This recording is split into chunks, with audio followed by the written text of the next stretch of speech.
All right, welcome back. This is AR's Tales, aka the A.R.T podcast. I am AR Metabala, and I am joined by veteran fucking author himself, Steve R. Gams, coming from his Israel's Rising, just published on uh, self-published. You can find it on his website, Steve R. Gams. We're gonna go and refer to it in a little bit. Steve, how are you? I'm good, AR, and thanks for having me. It's fun to be here. Awesome. So I kind of want to go a little bit into what your book is and your motivation. How did you get the idea to write a murder thriller mystery? Where did that come from? Well, I've been a writer my whole life, off and on. I've written some poetry that no one should read, not even me. Had a little bit of it published. I've done some essays and movie reviews and a couple of articles. For a year and a half in the 90s, I had my own horror film fanzine, which is, I got so many stories off of that. But I always wanted to write a novel. I just didn't know if I had the discipline to do so. I mean, a novel is a commitment. You know, a short story you can knock out in a week if you're motivated enough and it's short enough. But I thought, God, do I have what it takes to write a novel? It's such a commitment. You've really got to believe in that story to commit weeks and months of effort and work and revisions and drafts to get it done and hope it doesn't suck. And I thought, I'm 54 years old now. And I thought after 50 years of wondering whether or not I could write a novel, maybe it's time to find out before the Grim Reaper gets me. So I finally decided to sit down and do one. And I had a couple of ideas. This one I've actually had since the early 90s. I've been working in corrections for 27 years now. I'm actually retired from one state Department of Corrections and now working for another one. But when I first started in corrections, I was a correctional officer. It was the early 90s, and I was working at a minimum security facility. And when you're a new rookie in any job, but especially law enforcement, the veterans start telling you stories. And one of the stories they told me was that we had a guy, that, again, it's a minimum facility. It was actually a facility that had been, back in the 20s, a mental health facility. And they had converted it in the 80s to a minimum security prison. There was one single fence, no towers. It looked more like a hospital than a prison in some ways. And I had fence patrol one night where you just walk the inner perimeter of the fence for 4 hours, making sure nobody's trying to get out. And the officer who relieved me said, I asked him, I said, so anybody ever escaped from here? He's like, well, yeah, we had a guy who used to do it all the time. Like, what do you mean you had a guy who used to do it all the time? I think if you do it once and get caught, they're, locking you down for the rest of your life. What had happened was this. An off-duty officer went to a local bar on a Saturday night that was near the prison, a mile or two away. And he walks into the bar and orders a drink, and he sits there and he's looking down the bar and he recognizes somebody at the end of the bar. And he looks at him again and he realizes it's an inmate. So he calls the police and they get the guy and they take him back, whatever. And the guy asks the bartender, he's like, what's he doing here? He's like, oh, he comes down here every Saturday night. He hangs out for a couple hours and tells stories and people buy him drinks and then he leaves. What the inmate had been doing was sneaking out of the prison after count, getting over or under the fence, don't know how he did it, going down to the bar, hanging out, he didn't want to escape, he just wanted to drink, socialize. And then he would sneak back in before the next count. Now, counts are pretty regular, and it must have been the case, although I don't know that they ever proved it, that the officer wasn't taking one of his counts. He would just write it down on paper. Yeah, I took count, everybody's here, no problem, rather than get off his butt and go do his job. Likely. And the inmates watch you like a hawk. That's all they have to do. They've got 24/7 to keep an eye on you and learn your habits and what you do. So I was sitting there thinking, okay, he snuck back in. He just wanting to drink. I thought it was funny, but it then occurred to me, well, what if, in minimum security prison, people are there for stealing cars and dealing drugs and fraud and DUIs and stuff like that. You don't have any hardcore murderers and sex offenders and stuff there. But Yeah. I thought, what if this guy was really like a dangerous guy? You know, what if, like Al Capone went to prison for taxes, no matter how many people he murdered? I thought, what if this was like a really dangerous guy who got caught up on some petty case and they don't know about his dangerous stuff that he's doing? And he goes to a place like this and he can come and go whenever he wants. So that seed of that idea, which carries over to this book, I've actually had in the back of my head for about 25 years. So I finally, when I decided to write a novel, that stayed with me. And I thought, okay, I got to build a story around this. And now I have Isarafel Rising.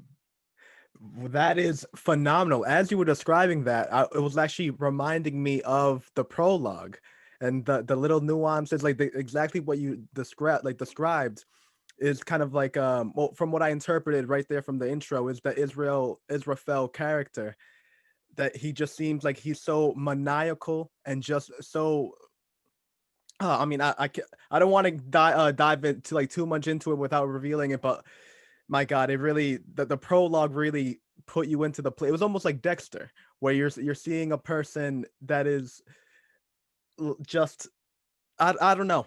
It was hard to describe, and then I loved how it jumped right into how do you pronounce the detective's name? Detective Bob Farah Farah Bob Fajardo. Bob Fajardo. I loved how you wrote that character because he seemed like such a genuine badass, but without making it seem like he was a Mary Sue. And then you have the comic relief of Kelsey. No, or was it Carrie? I'm sorry. What was his assistant's name? John Curley. Curly. I'm sorry. Yeah. And then you have Curly, and then I loved Eric because it seemed so. One, it made sense. There was no part that took me out of it that made me say like, oh, that doesn't seem like it's adding up. It seemed logical, like I was reading a very official police case, and then it had just the great. I can't count the amount of times that I just chuckled or just like laughed at a little like thing that you said or a little nuance. Right. And the thing that made me really laugh was more of the nuances, like when what damn it, what was it when the assistant would say something kind of just like witty, like, oh, maybe it was a salad spoon.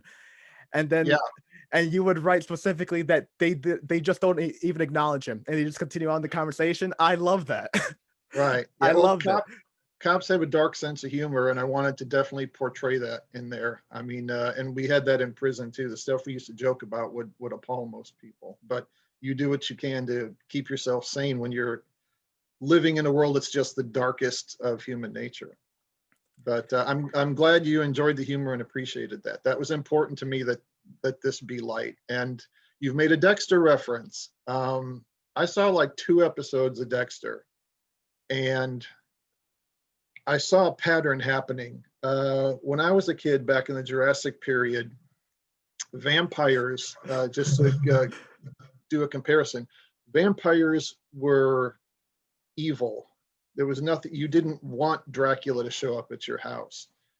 They were appealing in a way because they had this sort of power, but they were also horrifying. There was this revulsion aspect because they were blood-sucking corpses. And getting that balance right was always the key to why Dracula was such a successful character.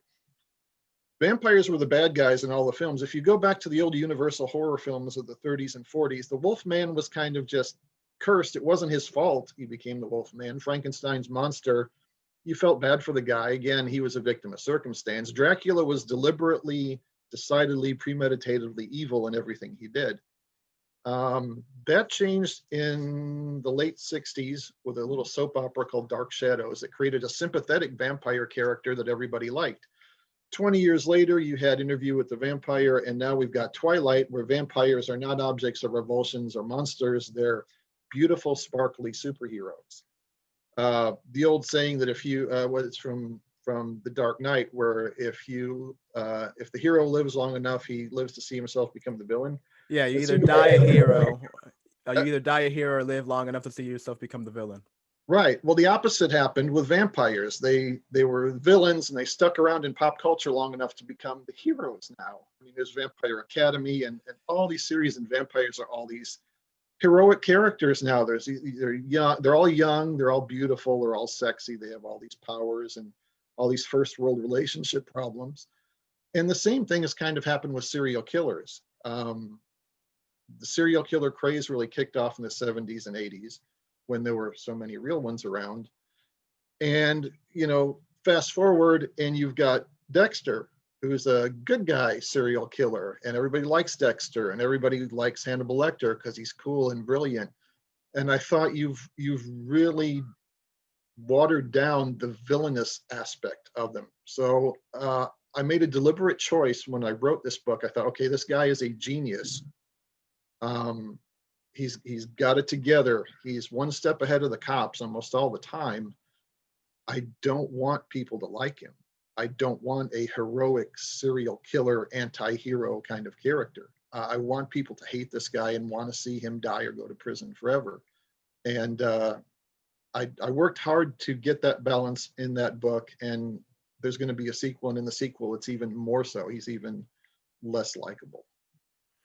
Oh, but well, that was a conscious thing. So I'm glad you picked up on the kind of the Dexter problem that I had with writing this. Well, if I could be honest, I myself have only seen one episode of Dexter, so I never even got into the whole altruism aspect of it. What I was more talking about was in the very first episode of Dexter, he kind of shows all these like crazy, murder type of like tendencies, but he kind of shows how well he keeps it under wraps, and how Yes. everyone around him seems to love him, but then there's that one guy that just seems to hate him, and that for whatever reason dogs just can't stand him.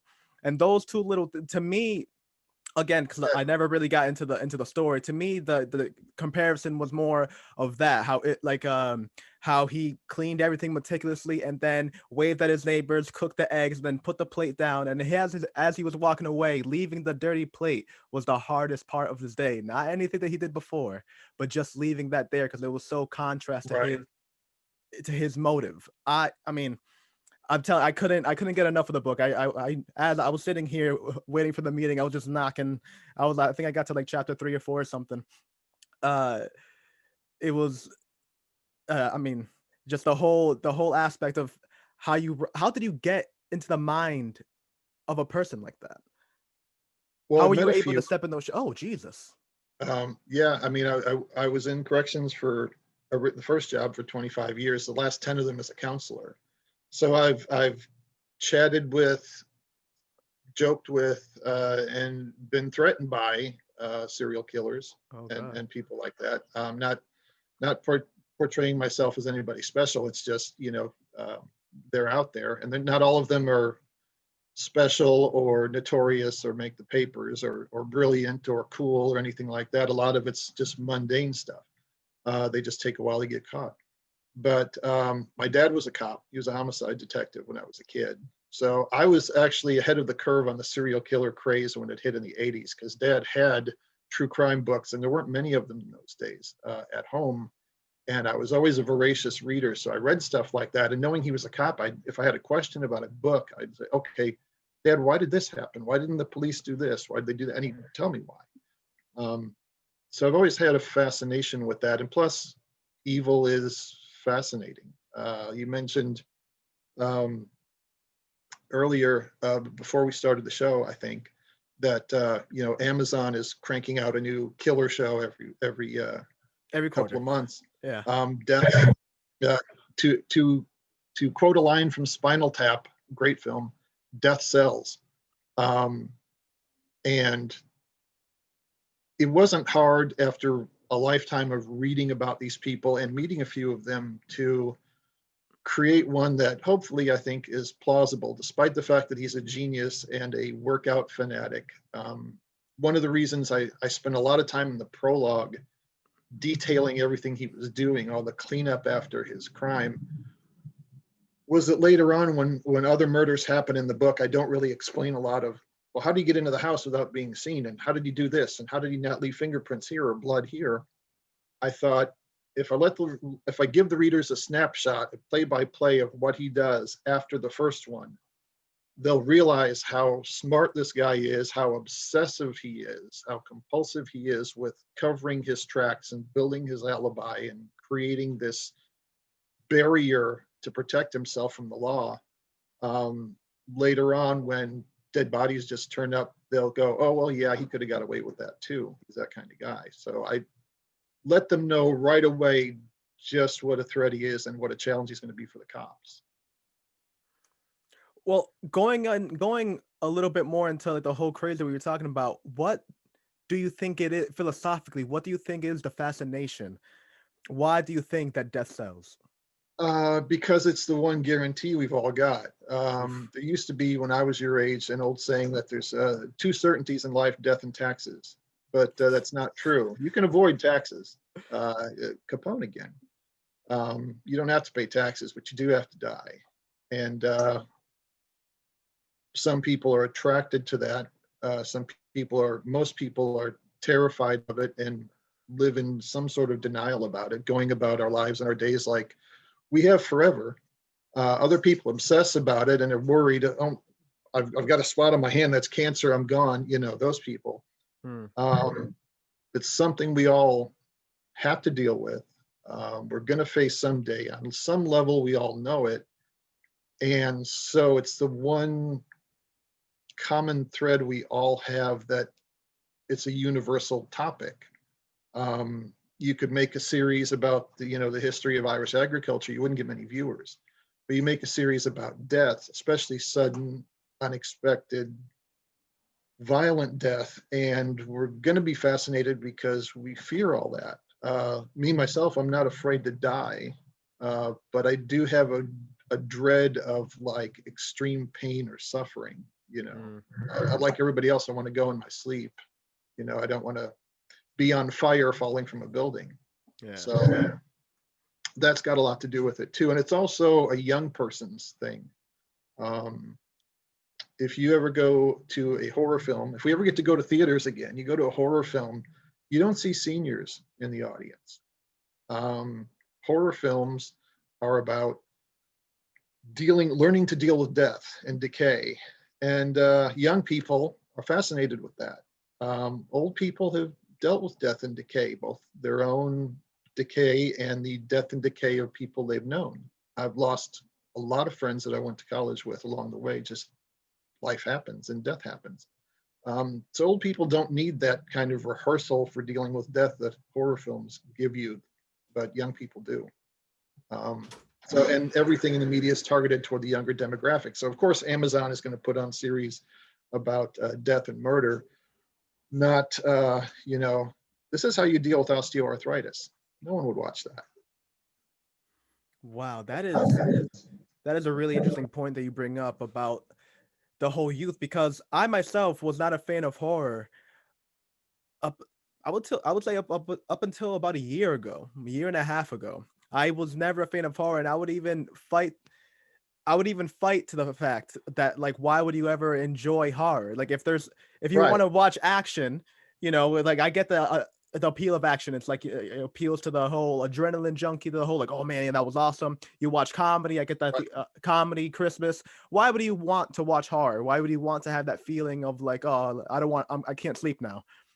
I never got the Exactly. logic. Why pay to be made uncomfortable? Yeah.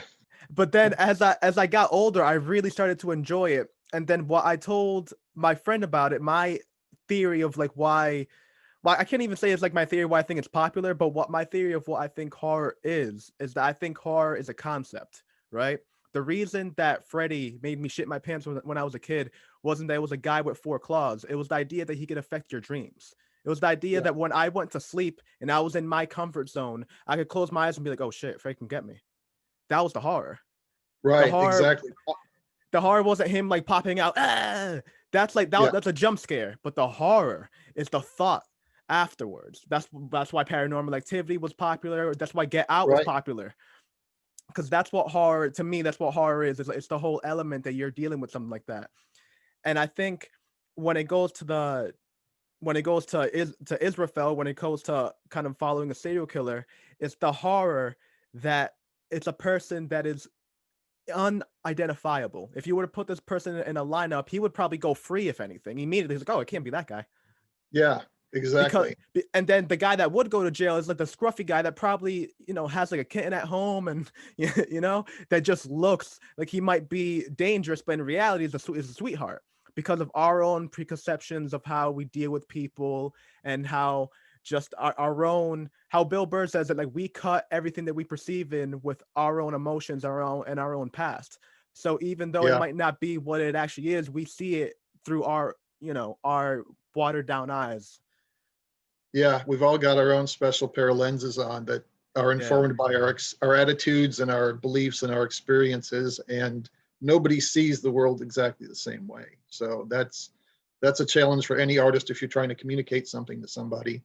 But there are those universal things we all have in common. I mean, if you got rid of all the books and movies and TV shows that are about sex, death, love, money, and revenge, I don't know what else you'd have on TV. Those are things that are kind of universal. So, yeah, it's the jump scares you mentioned. Those are so cheap and so easy to do. Anybody can jump scare anybody. I could hide in your closet and jump out. But that fear and terror that gets in your mind and germinates there and just grows over time, that's the good stuff. And that's, the more you think about it, the more scared you get. That's the best stuff. Yeah, I think So, that's what people like Stephen King are like. Ironic. I think that's why he's king in that type of like aspect, because yeah. he just knows how to go into like small thing, Pet Cemetery, the fears. Can you imagine, your pet's coming back? You have Children of the Corn. Can you imagine if kids, who the most innocent looking thing ever, if they just start going crazy and coming after you? He picks at nuances that seem not scary, but then are scary just because you wouldn't expect it. Oh yeah. I mean, I've seen interviews with him, and they say he's the horror guy, and he says I write suspense novels, and that's the common thread among all his stuff. Whether he's writing something like Apt Pupil, which isn't supernatural or really what you would think of as horror at all, but it is. It's the best kind of horror. Or stuff like Cujo or The Dead Zone or The Shining, where you get supernatural elements in. You can go either way. You can go supernatural. You can go the Norman Bates kind of boy next door horror. Either one works when it's done right. And like you mentioned, so many of those guys, the successful serial killers, are the ones who can pass through a lineup. Anne Rule, who wrote The Stranger Beside Me, one of the best serial killer books ever, worked on a crisis line with Ted Bundy. And there was this killer who was killing young women around, and she was worried about that. So when they got off their shift at night, he would walk her to her car so she'd be safe from the serial killer. Hence the title of her book, The Stranger Beside Me. Luckily for her, he wasn't attracted to her, so she was perfectly safe. But if she had fit his profile, none of us would have heard of Anne Rule except in an obituary. So a lot of those guys can pass. Edmund Kemper out in California, here's a guy, 300 pounds, 6'9", and he's talking young girls into his car, even though they know there's somebody running around killing co-eds. He's hanging out in cop bars, talking about to the cops. Hey, when you guys going to catch this guy? And it was him. And they caught him because he called them and turned himself in. These guys are good at blending. And I tried to reflect that in my story with my character too. He's good at it, not good enough for Bob Fajardo, who's a great cop, but he's pretty good. I think one of the crazier aspects of the whole murder thing is that we kind of expect a lot from the cops, because we watch, CSI, and we watch these things. So when there's a murder happens, you expect that there's, like 20 people on the scene and they're going to find this dude. But that's why, like, that the show, that the first 48 is like so popular, because it shows you how many are just like, oh wait, oh, there wasn't any evidence, nothing to like look back at them. It's like, all right, well, we can't find him, oh well, and they just go on to the next one. That happens. Yeah. Another dad story. In the early 90s, I had a temp job at the post office, and I was on my lunch break one night, and I'm reading a newspaper, and it says that this guy in Missouri, I was living in Illinois at the time, This guy in Missouri has been arrested for a murder in the 1970s in Will County, Illinois. Well, that's where my dad had been a homicide detective. I thought, I bet Dad knows about this case. So the next day I called him. I'm like, Dad, do you remember so-and-so? I don't remember the guy's name. He's like, yeah, how do you know that name? I'm like, he just got arrested in Missouri and extradited to Illinois because DNA evidence linked him to this murder in the 70s in Will County. He's like, yeah, we knew that guy killed that girl. We just couldn't prove it. What? So that's part of the frustration of being a homicide cop. You know, but you can't prove it. And in fact, that problem is the main problem of the cops in my book. Once they identify who he is, and it happens about a third of the way through the book, I think, it becomes a cat and mouse game. Are they going to catch him or not? So rather than writing like a mystery, who's the killer, I decided to make a cat and mouse story. Here's the bad guy. Here's the hero. Is he going to catch him or not? Yeah, I love that.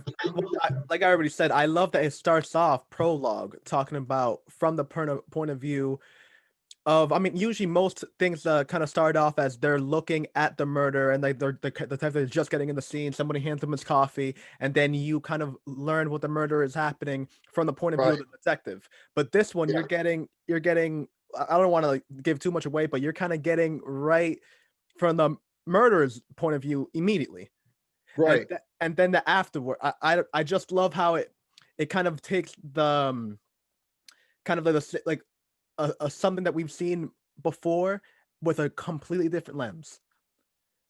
I tried to, I wanted to set the scene, show you right away, okay, here's what's going on, and the cops walk into it, and then when Fajardo and Curly go to the coroner's office where the body that you see in the prologue is processed, and you learn about all the bizarre stuff that was done to the body, you put the killer you met in the prologue together with this evidence of what he did, and you're like, whoa, this guy is not your average run-of-the-mill serial killer. And so immediately you know what the challenge before the cops is. So that was a deliberate choice. And writers groups and social media, they're endlessly talking about, how do you feel about this or that? And one of the subjects that comes up all the time is prologues, and younger authors seem to hate them. They don't like writing them. They don't like reading them. They think they're just silly. It's like chapter 1, just get the story started. Like, no, I like prologues. I'm old. I grew up reading books with prologues and afterwards and epilogues.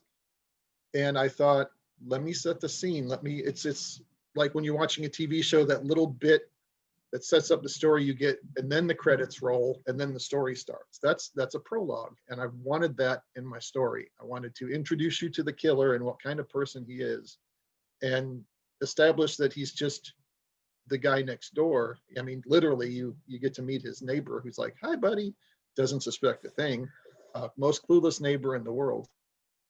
And then introduce the cops and the body and the challenge that they're going to have. You already know it, and they don't. So it's kind of Hitchcockian in a way.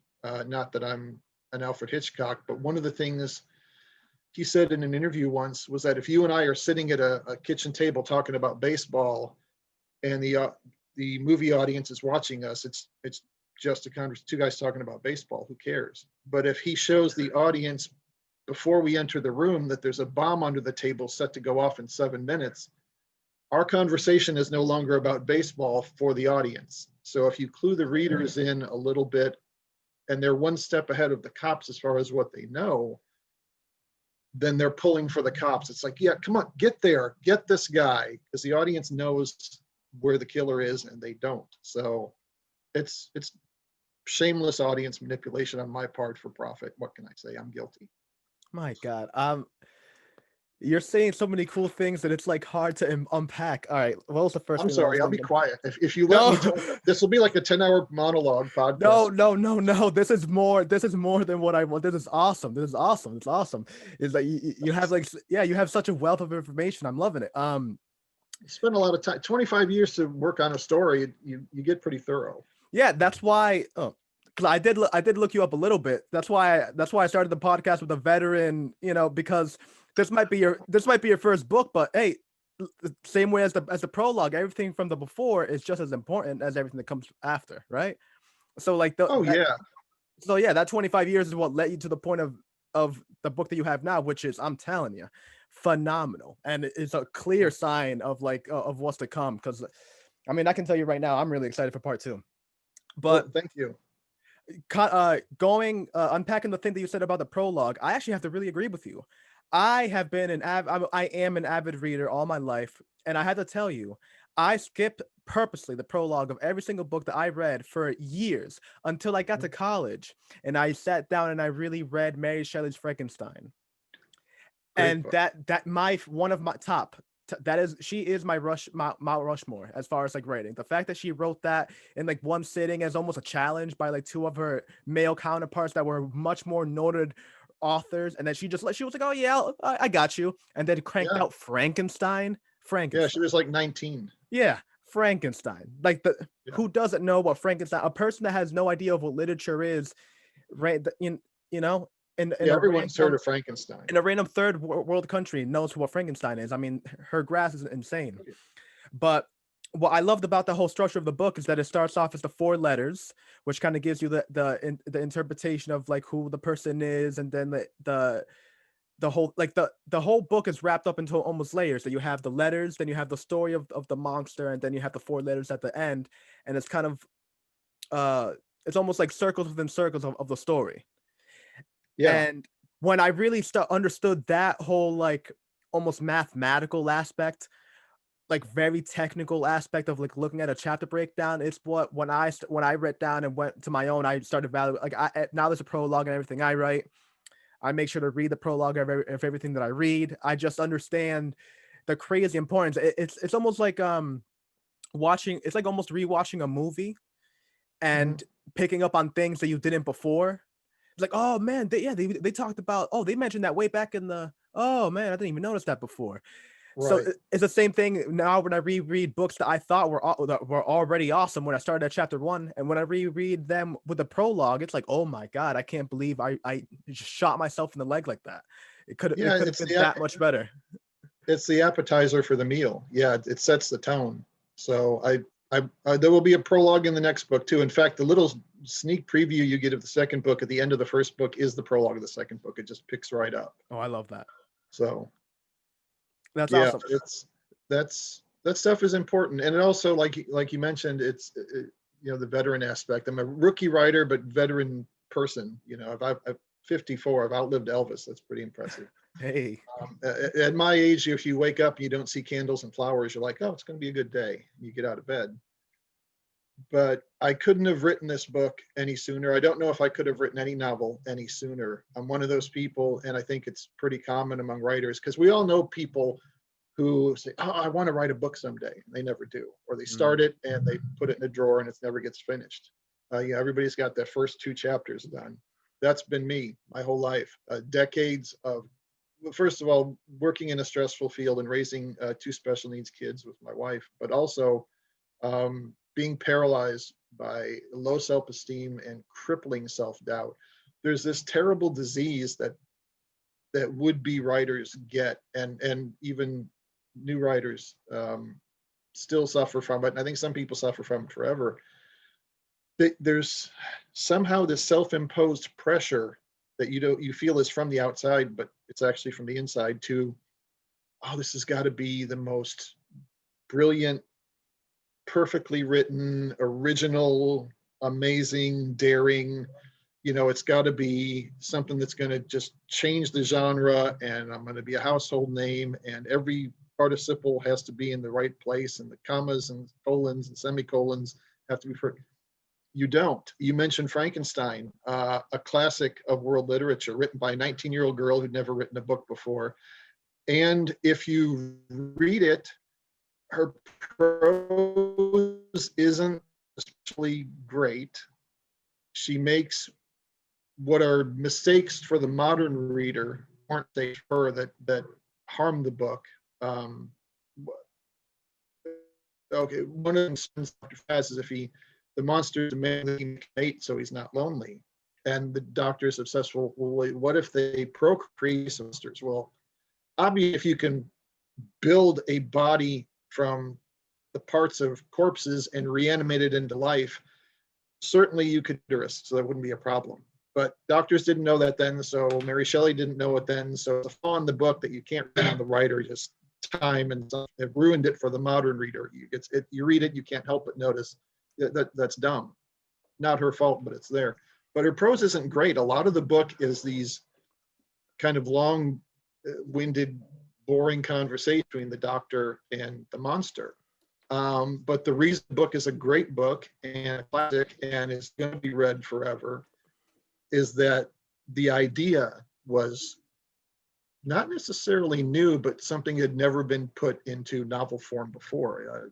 You may or may not know, she based it on an actual historical figure, Conrad Dippel, who was kind of an alchemist, black, crazy guy.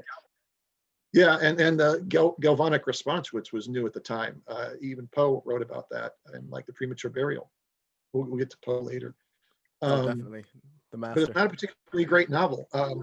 But so it doesn't have to be your prose doesn't have to be perfect. You don't have to be the best writer. You don't have to be all of that to create an interesting book that people are going to like. One of my favorite writers is Philip K. Dick, who was brilliant and probably schizophrenic.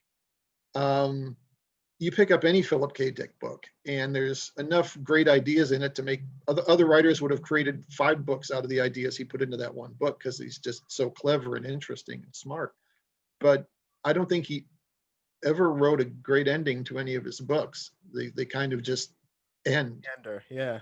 Some of them really fizzle, and not everything in the book works. But there's enough that does work that you love the book and appreciate his genius, and that's part of what makes a book original. There's nothing you can write anymore that's original. Like I've written a pulp crime novel basically with Isarafel Rising. There's only so many plot twists and types of cops and types of killers and things you can do, and they've all been done a million times before. So you throw originality out the window. The original part of your book is your voice, because you're going to pick words and images and sequences and ideas that maybe haven't been put together in that particular order before. So you are the originality of your book. It took me 40 years to figure that out. And it doesn't have to be perfect. You can be Philip K. Dick and not get everything exactly right, but if you get enough right, people will like it and want to read it. And it took me 40 years to figure that out too. So I don't think, you mentioned the point I'm laboring towards, experience and just veteran of life in general. I couldn't have written this book when I was your age, or probably even 10 years ago. But I'm at the point in my life where I'm like, okay, you know what? I'm dying to know whether or not I can write a novel, even a bad one. Do I have the discipline to stick to it and commit to it and see it through to the end? I'm going to do it. And if it's the worst novel ever written, or worse, just mediocre, the world will not end. I will still wake up tomorrow. No, thugs will not beat down my door and drag me through the streets. If you write a bad book, so what? Write your book, tell your story. Don't be paralyzed by crippling self-doubt like I was for 40 years. So. My God, well said. Well said. Well said. I agree with every single thing that you were saying. I as you said, it is a would-be author emotion. It is very easy to just kind of get wrapped up in this idea of perfectionism, and I've definitely been there. I can tell you, especially with the whole like writer's block aspect, I remember talking about that you couldn't write the book at my age. When I was writing the prologue of my book, I thought that would be kind of cool to have a very small excerpt of the moments before the main character is about to die. And I thought it would be interesting to have that, because you would have, because the main character, well, one of them, the prologue that you have is him kind of regretting all the actions that he makes basically throughout the book. But in the book, he's so obviously impassioned while doing it. So he's kind of looking at it, because he's basically the leader of the free world. He's the commander. He makes all these like actions, and in the prologue, he's kind of like in death regretting it. And I remember as I was going through revisions about it, I was just like talking to a friend about it, that I was like, dude, I can't get it. I'm on like revision like 15, and I'm every single time that I give myself a week and a half off and I revisit it, I feel like I can rewrite this. And he Right. just looked at me and he was like, because you're talking about death and you haven't died yet. And he Right. just, Yeah. it just made me rethink of it. I was like, yeah, my aspect here to focus on isn't death, it's regret. And I have regret.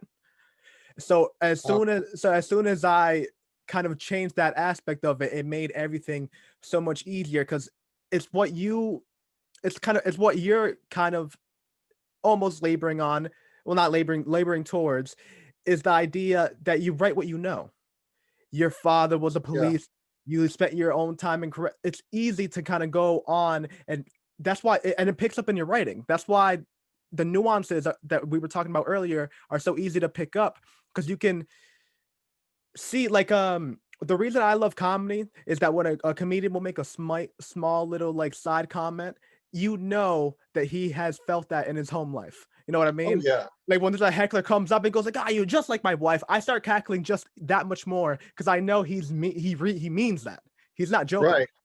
So Well, when yeah. I No, so when I'm reading the book and you see these nuances of, like, Kelsey, like, oh, maybe the silent spooner and no one pays attention. It's like, I know I'm there. It's not that's not like yeah. that's not a made up author thing. Oh, maybe this would be cool. It's like, no, I'm there. That happens in real life. Something that I see often with especially like younger writers that like maybe like 14, 15, is they'll get into these like fantasy novels, and they'll be talking about like dragons and monsters and swords and arrows, but they never even looked up a YouTube video of how an arrow works. Like, Right. Yeah. you're reading the chapter and you're like, wait a minute, a bow doesn't even stretch that far. It's just like you're getting Right. into like all the technical things, like, oh wait, a sword, how is a sword that heavy and he's swinging it? A sword has to be a little light, has to be a little flexible, like, like things like that if they had just went a little bit deeper into it. Not even saying that the writing is poor, not even saying that their prose is bad or the idea is bad, because all writing is awesome and all writing can improve, which is why I love writing. But it's just that little aspect, because I myself, I caught myself in it. I'm over here writing about death, I didn't die yet, and then the moment I understood that I was talking about regret is when I was okay, and I was able to lead myself into a little bit better of a space. Not saying that I wrote anything crazy, but something I'm much more proud of. And I think that's all you can really hope for. It's that you yourself are proud Yeah. of. Well, and you should. Yeah. Well, you should be proud. It's especially. It's a big insight for a person your age to understand what a big thing regret is. Um, One of the things that you hear people here, it's kind of I call it a Walt Disneyism, like that you hear constantly in American society, along the lines of, you can grow up to be whatever you want. Not really. Hate to burst your bubble, but you can't. It's just, in a perfect world, yes, but here, no. One of the other things I hear is they'll ask a celebrity on TV, do you have any regrets?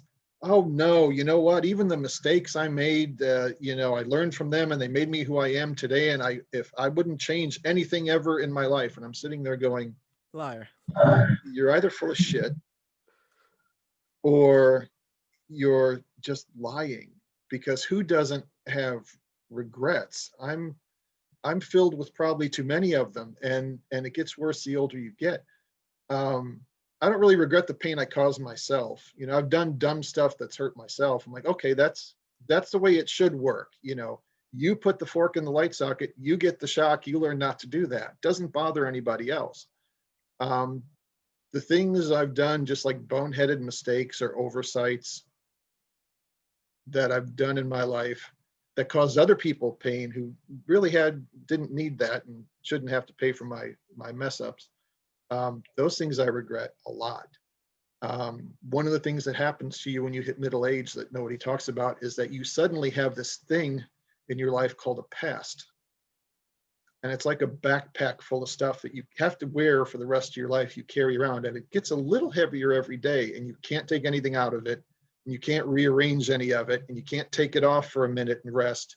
You've just got to carry it. And regret and guilt are two things that haunt everybody. And the fact that at your age you were able to, although you haven't, like you said, you haven't died, neither have I, we're both writing about death, but you understand that at that point in his life, anybody, much less a person with that much power and responsibility over other people's lives, at that point in life is going to be filled with regrets.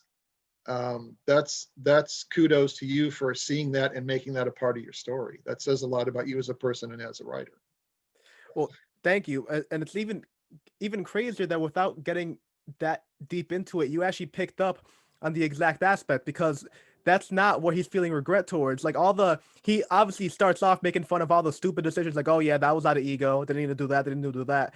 But what he really starts getting into, what causes them pain and what makes that death torture, right? Because he was never the type of person. The reason that he was in power is because he had the ability to not linger too much on thoughts, to just consider what he needed to do and push on forward. And now that he has all this time and he's looking back on it, what he really hurts him is what he caused onto others, and all the decisions that he made that imparted and infected people that he had that were innocent, that had no ideas, and just that is really what makes, like, what makes that whole little stint into torture, into complete.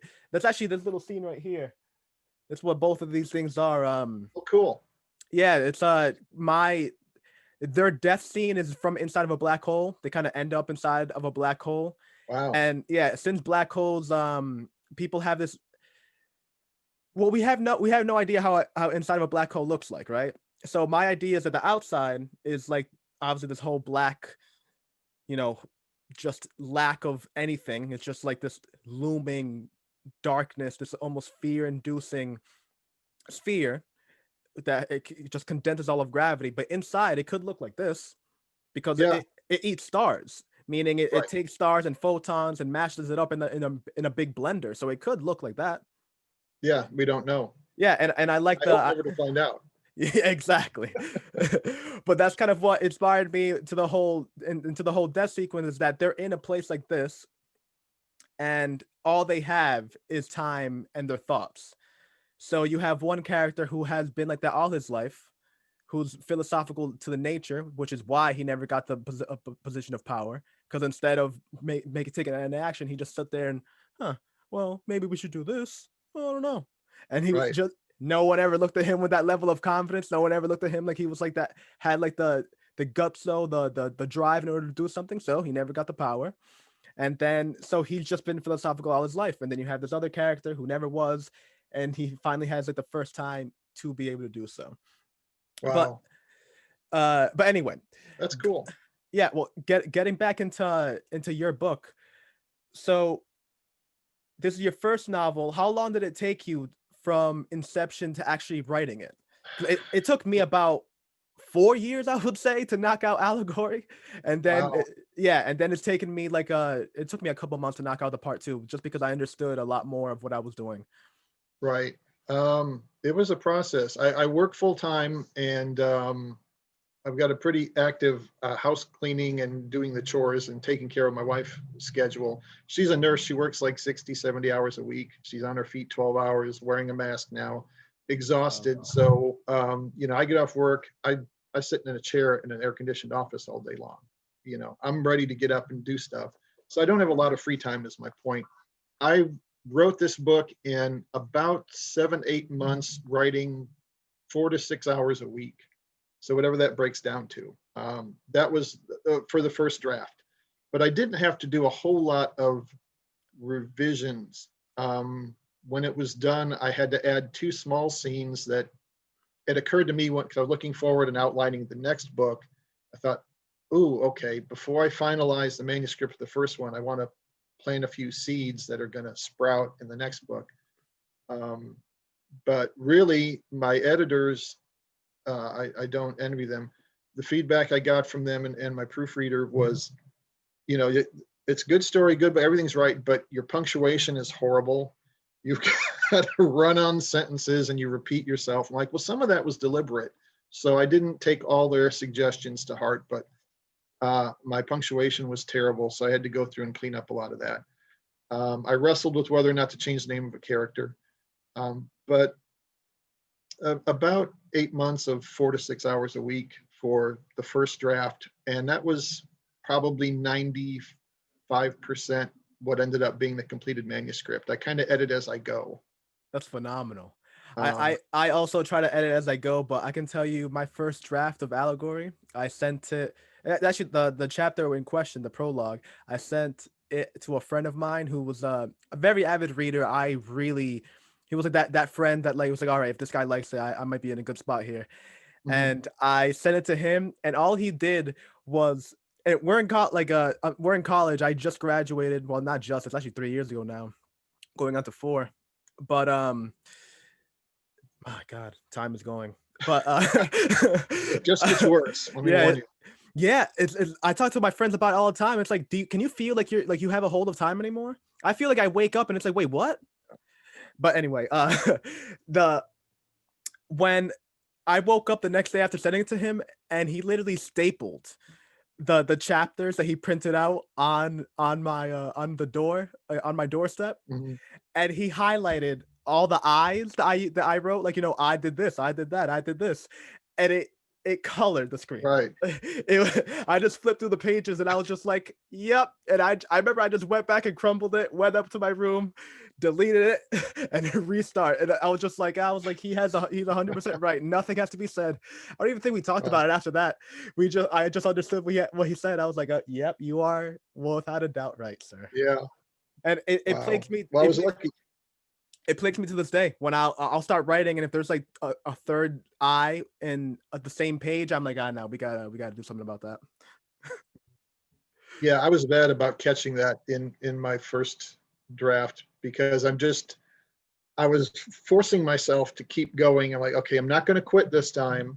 I'm going to finish this book. I've committed to doing this. Come hell or high water, I've got to finish this book. So I just pushed through, and I figured out how to deal with writer's block doing that. I got stuck on a plot point because I had the beginning and the end figured out. I had the major events figured out of the story, but then you write a major event and that ends, and you've got to get from here to the next one. It's like, well, what do I put in the middle there? What, the cops sit around, have coffee. That's boring. Who wants to read that? What do I do? How do I fill in the cracks?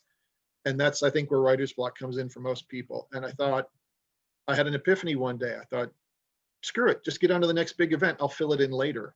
And that's now my method. Just write everything you can. Don't stop. And you can always go back and fix it later and tweak it and fill in or throw things out, add things, fill in the little cracks that are missing that stick it all together. How long is your book? How many words? 76,000. Wow. Okay, so right around where I came out, I think in the end about 75. So Mm. about 225 pages, which is good. I didn't want a long novel. First of all, I was going for a pulp crime novel, the kind of noir stuff that they put out in the 40s and 50s, like the Screaming Mimi and Ivy and stuff. Mickey Spillane didn't write any 1,000-page novels. Stephen King's worst writing is better than everything I will ever do. Not knocking the guy, but I'm not going to read a book that's 1,000 pages. I don't care Yeah. what's. I don't care. I'm the lead character. I'm not reading it, much less writing one. I just can't do it. My attention span has shrunk over time, I guess. So I Yeah, wanted something the that. whole fantasy author, the George R. R. Martins, I don't get it. Oh God, yeah. I mean, kudos Four to him. He can poses. do it. I can't. That's. Yeah. I mean, to use a food metaphor, those guys are like fine dining chefs. I'm a burger flipper.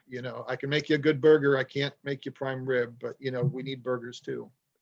Mm. That's another thing.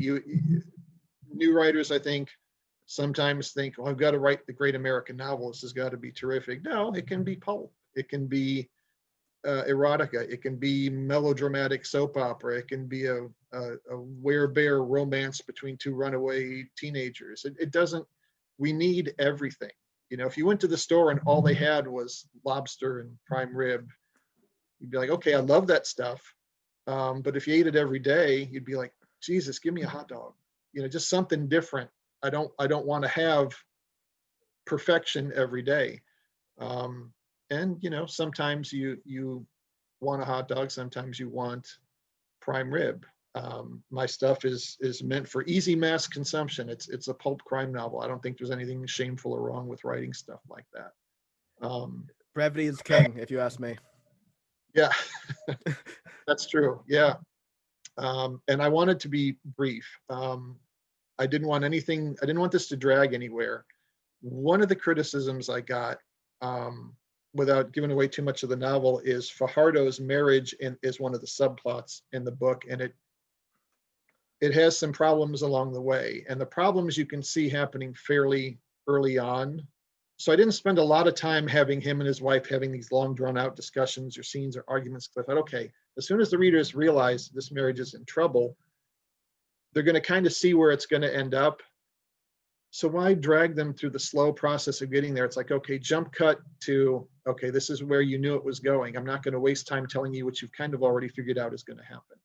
So they were like, yeah, my one beta reader was like, you really kind of gave short shrift to that marriage. I'm like, not really, because the readers know that. They're going to figure out what's going to happen and why. So I wanted to keep things moving. The other criticism I got was that the ending seems kind of abrupt. It's like at the end, suddenly everything accelerates and, this happens. Oh, wait, this happens and this happens, and it's over. I did that on purpose. A couple of reasons. A real investigation is a long, repetitive, boring, drawn-out process. You know, I think in the book they have 2 interviews with the killer. The cops do. In real life, they'd have had 20. You know, trying to get this guy to crack and try to get more evidence on him. Readers aren't going to read 20 interviews where they're asking the same questions over and over. I wanted to get the gist of how the investigation was going and where the cops were at. I wasn't going for reality or realism. I was going for truth. Big difference. I think you can get hung up with like, it's got to be realistic. Well, yeah, it's got to be plausible. Your readers can't go, well, that would never happen. But it doesn't have to be precisely realistic. So that was an important revelation for me along the way. But as far as everything along the ending, like rushing, when things start to go wrong in your life, it seems like they all happen at once. Maybe you lose your job and then 10 days later, your Aunt Lola gets terminal cancer, and then a week later, your dog dies. Okay, all this stuff happened in a month, but for you emotionally, it feels like it all happened at once. And I kind of wanted to replicate that in the book. Major events start happening literally on the same day, which isn't necessarily realistic, but it's emotionally true for the characters. So if anybody reads the book and doesn't like it for that reason, you're entitled to not like it, but it wasn't a screw up on my part. It was like a deliberate creative choice, because life sometimes piles up on you. So. Well, I can tell you right now, even regardless of all that, like everything isn't necessarily about the end, but it's about the journey. I mean, I can tell you just right now, I mean, if you don't agree with the ending, I'd be hard pressed to find a person to say that they didn't enjoy the ride. You know what I mean? Yeah. Like, it's just good writing. Like it's everything that we talked about before. It's the whole nuances that you can tell. There's a level of experience from like within the text. There's a little bit of a reality, and all these things to me are what come together and really create like something great. You know what I mean? Yeah, and it's ultimately, like you mentioned earlier, it's about the characters. I mean, the book is cops trying to catch a killer. Well, gee, we haven't seen that before. But if you create characters that the readers are interested in, whether they love or hate them, and they want to see what happens in their lives, then they'll stick with you. And if it doesn't go the way they thought it would or wanted it to, they may feel cheated. But you had to do something. You couldn't cheat the reader and not have a resolution. I see a lot of writers seem to be the big thing. This is fairly new in American literature. I don't remember this many series, but it's a marketing thing for one thing. It's a franchise kind of mentality. Oh, you like this book? Okay, there's going to be 9 more in this series. And I get nothing against series at all, but I hate it as a reader when you're reading, you buy book 1 of, the Jane Doe series, and you read the book and you're entrenched in the plot and you want to know what happens, and you get to the last page and you're like, wait a minute, that's it? Now they just kind of leave you on a cliffhanger where you've got to buy the next book now because you don't know what happened. I hate that as a reader. I think it's cheating your audience. They're giving you their money and their time and energy to give them a story. They're buying from you a story, a beginning, a middle, and an end. And I didn't want to do that, and I'm never going to do that. Even though there's a second book, and I tell you at the end of this one that there is a second book, it was important to me that the readers get a beginning and a middle and an end. If you read this book and you don't read the second one, you still got an ending. There was a resolution to the question of whether or not the cops catch the killer and what happens. And it's done. But if you want to know what happens next in the lives of these people, there is going to be another book. You know what I mean? It's like if Star Wars had come out and they'd never made another movie, you wouldn't feel cheated necessarily, even though there's more to the story, because Star Wars has a clear ending. It blew up the Death Star. It's all good. I didn't like The Empire Strikes Back. I remember in the theater as a kid, this was, oh geez, I was 12 years old. No, 14. They get to the ending and it kind of just ends on a cliffhanger. Like, well, now you have to see Return of the Jedi to find out what happens. I felt cheated. I'm like, no, I deserve an ending. End it for me. I don't like cliffhangers. I think it's cheating your audience, and I'm determined not to do that. So there is a next book, but if you read this one, you'll get an ending. You may not like it, but you'll get an ending. Yeah, I agree with that completely. Not only do I dislike that whole again, but it's what you said before, which I think was a great analogy, is the whole thing of the foodie. And I like to use an analogy of like of oxygen. You know, the reason why you yawn. Well, one of the reasons why people think that we yawn is that when one person yawns, which is kind of just a natural thing that happens as like kind of the RNG of like your lungs. Sometimes they just kind of like need to release like a breath.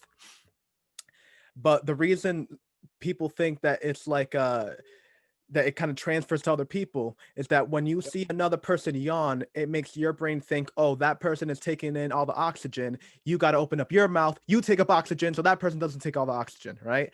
And people have an idea of that with success, where like if that person is successful, I got to do what I can to make sure he doesn't take up all that essence of successes, so I can have it myself. And they'll try to bring it down or bring it up.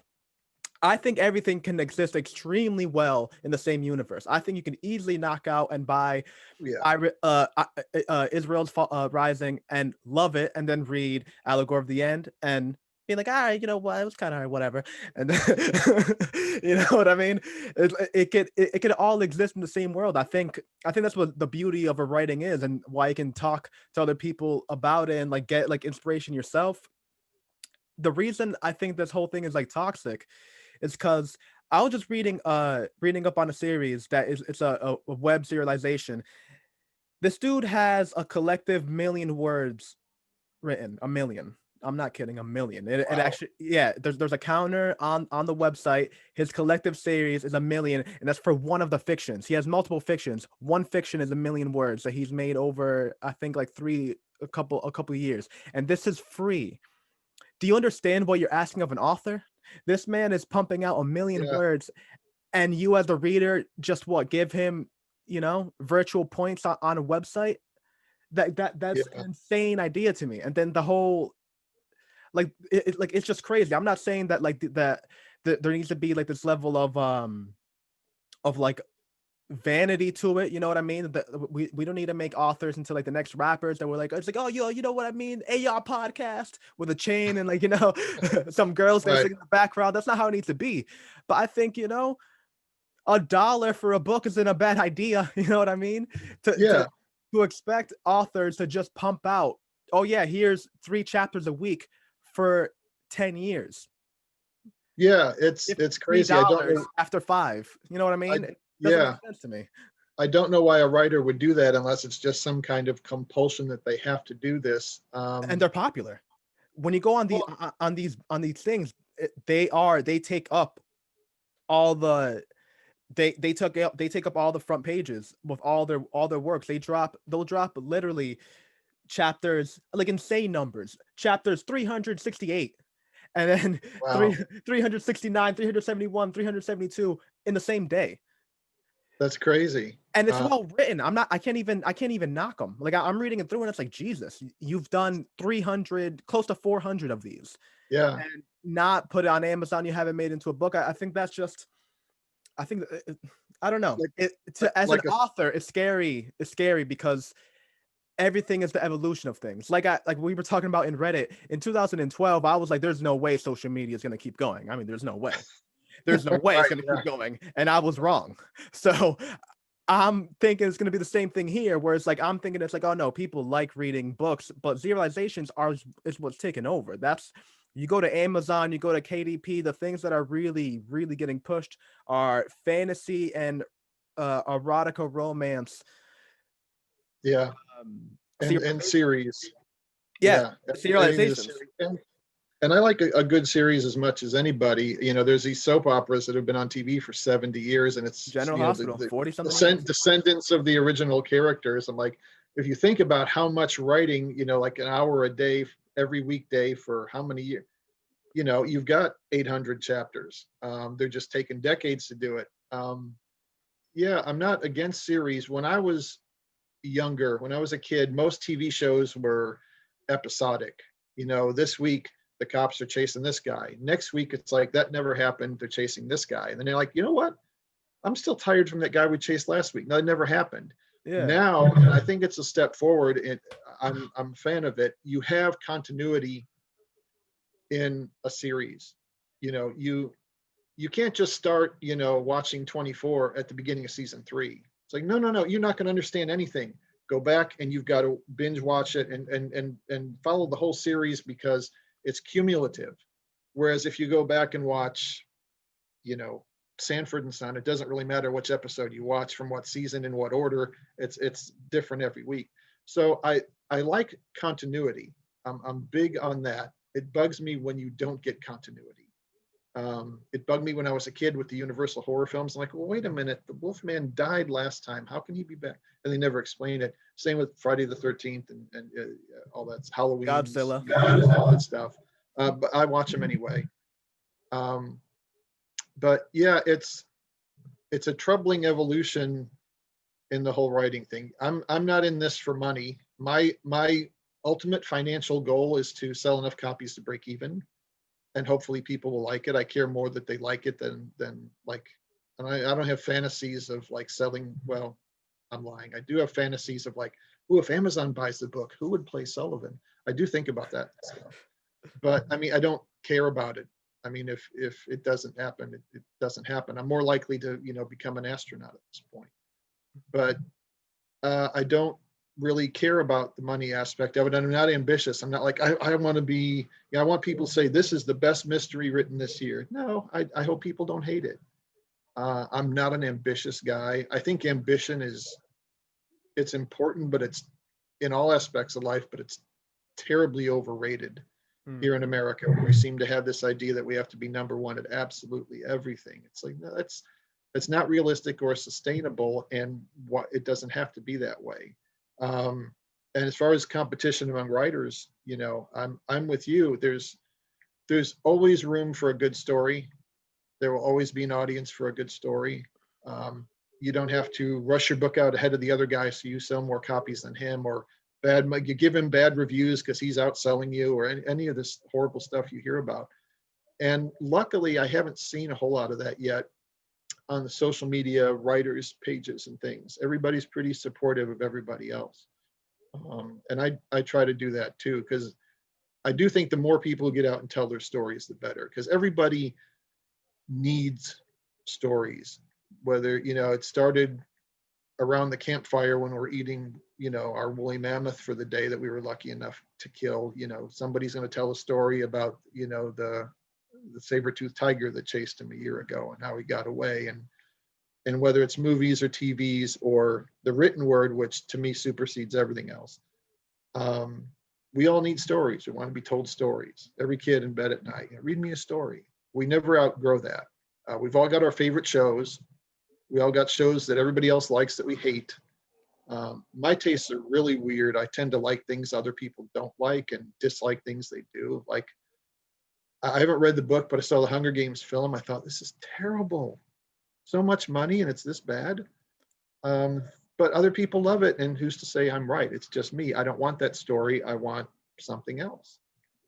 There's plenty of room for everybody to tell their stories. There's no reason to compete other than in a friendly way. Yeah, I'm a huge fan of Sin City by Frank Miller. Have you ever I seen saw the that movie? first. I saw the first film. Yeah, I didn't see the second one. Yeah, I so liked it. It was to me. It was about integrity. yes, and I love like the whole noir aspect of it. I loved how like how dated it was, how like the guys were calling all the girls broads, and the girls were all just like, oh well. Yeah, I was flashing back to all the Humphrey Bogart movies I grew up on. Yeah, I miss noir. yeah. It's actually what I wanted to kind of get into a little bit is after I write the books that I finish up right now, this whole little like arc that I have, my next one is going to be Banshee Cannot Die, which is going to be a sci-fi noir detective. Nice. Yeah, so what I'm thinking is I'm gonna actually talking about Edgar Allan Poe. The detective name I actually referenced is Detective Dupont. And Nice. yeah, so it's Detective Dupont, and he's on the hunt for this rogue mythical like space pirate named Banshee. They don't know anything about, they don't know the gender, they know nothing about it, but this person is legendary.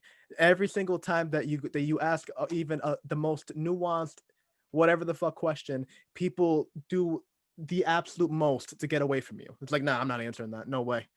Wow. I'll take off me, my kids, all these people before I tell you a word about that god. Wow. And That is the a great title and a cool idea for a story. and the detectives are just perplexed because one, who is this person? Why is she? Where did she just come into this whole thing? And then as you progress, it's kind of the detectives almost maddening into falling into this cult like thing, because it's him understanding it's like, why, how can this thing happen, and then slowly understanding it as he catches her, and then Interesting. yeah, and then it kind of breaks off, and then it goes on from there. I almost don't know at what is, because it's still not written. So as I was saying it right now, I don't know what is spoiled and what wouldn't be. Like what would be in the blurb Right. and what wouldn't be. Uh Yeah, I'm terrible at coming up with like blurbs and catchphrases and things. Like oh, the, me the too. movie people will say, "Tell me your story in 3 sentences." What? Really? I can't do that. I couldn't My tell you my story is name in about. 3 sentences. I can't describe one character in 3 sentences because I worked hard on making them real people. It's I can't do that. But that sounds really interesting. I like that. About your characters, actually just now thinking about it, did you take them from yourself? Because a lot of my inspiration from my books came from actual relationships. So Allegory of the End is kind of the story, at its heart is two friends that basically lose odds with one another. Because at the time, I had a best friend that was my best friend all my life, and then when we went to college together, we kind of went our ways. Because when I was older and I was able to like interpret kind of like because when you're a child, you're friends with everybody. Know what I mean? You don't really have like that whole thing of like, oh, you don't have that thing. Like you have simple things. Oh, you like PSP? I like PSP. Oh, you Yeah, like Dragon Ball Z? I like Dragon Ball Z. There's we're no thing. buddies. Yeah, Yeah, we're buddies. We're friends forever. We can hang out now. You don't have like that extra like thing. But when I got to college and I was living with him and he was my dorm mate, and I just saw like that, not to trash talk him, because it's not that he's a bad person. It's just that it was different than the way I was trying to align myself. And just right. that whole disparity, I got almost obsessed with it, because I remember when people would come up to me and be like, "Oh, how's XYZ?" And it was like, "Oh yeah, don't really talk to it anymore." And you would just see that like look of like, really, you two. And I Yeah, love that aspect that when that time is such a fickle thing, that if you were to look at it with a magnifying glass and look at this 3-year span, you could look at best friends, and then you could move it just a hair to the side, and you have mortal enemies. So then yeah. that's what developed the idea of Allegory of the End. And then Banshee kind of went from, oddly enough, like a breakup that I had with a person that was just almost like insanely, like I can't like you respect 80% of that person, but then that 20% is like, huh, Deal breaker. Yeah, that's a real hard 20. You know what I mean? yeah, But like yeah, 80%, it's like Jesus. Like if almost there, almost perfect, not even perfect partner, but perfect person. Like just crazy. And then but that 20% is a hard 20. And yeah. then that is what developed the idea of that just kind of developed into everything else. Do you have something similar where you feel like you're thinking, because you did tell me the inspiration came from like from your childhood as loving um pulp fictions and going into like having your dad going into corrections from your own Yeah. thing, but on a personal character level, do you feel like you know put your wife in there, you put that one coworker that was kind of annoying, and you were like, you know what, fuck this guy. Well, oddly enough, yeah, and your story before I get to that, we all have that little cemetery inside of us of past friendships and relationships, because you do grow apart from people, and you do find that 20% that's a deal breaker for you. It takes time sometimes, but you do, whether it's a friendship or a romantic relationship. And I don't know that it's so much an effect of time as it is of experience, because experience changes all of us. And sometimes, the tree starts out here, and then you're on opposite sides of the lawn by the end of it.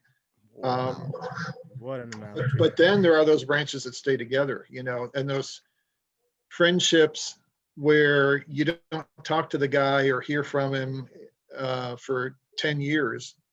And then, he pops up. I had a friend a few years ago. This is going to take forever. I haven't seen him since 8th grade. We went to grade school together. And Rick was the first truly, and I mean this with all love and affection, the first truly Luciferian person I ever met in my life. He had no respect for authority, no fear of anything authority could do to him.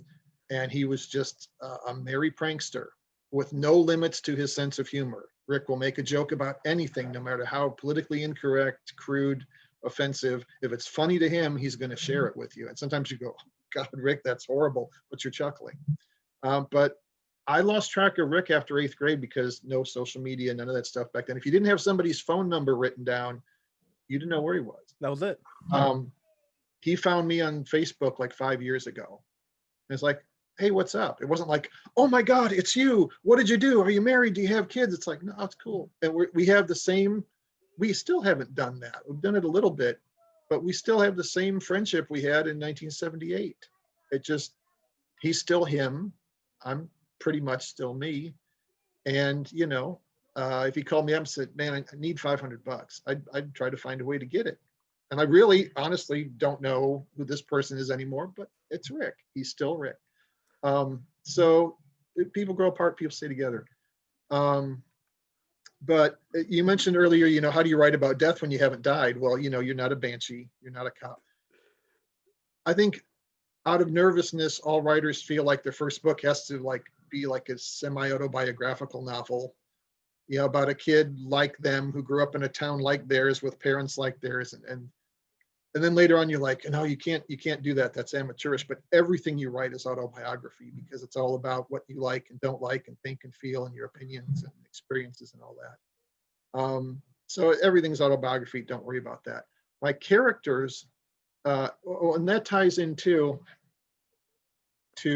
writing characters. Like for me to write a female character, well, obviously not a female.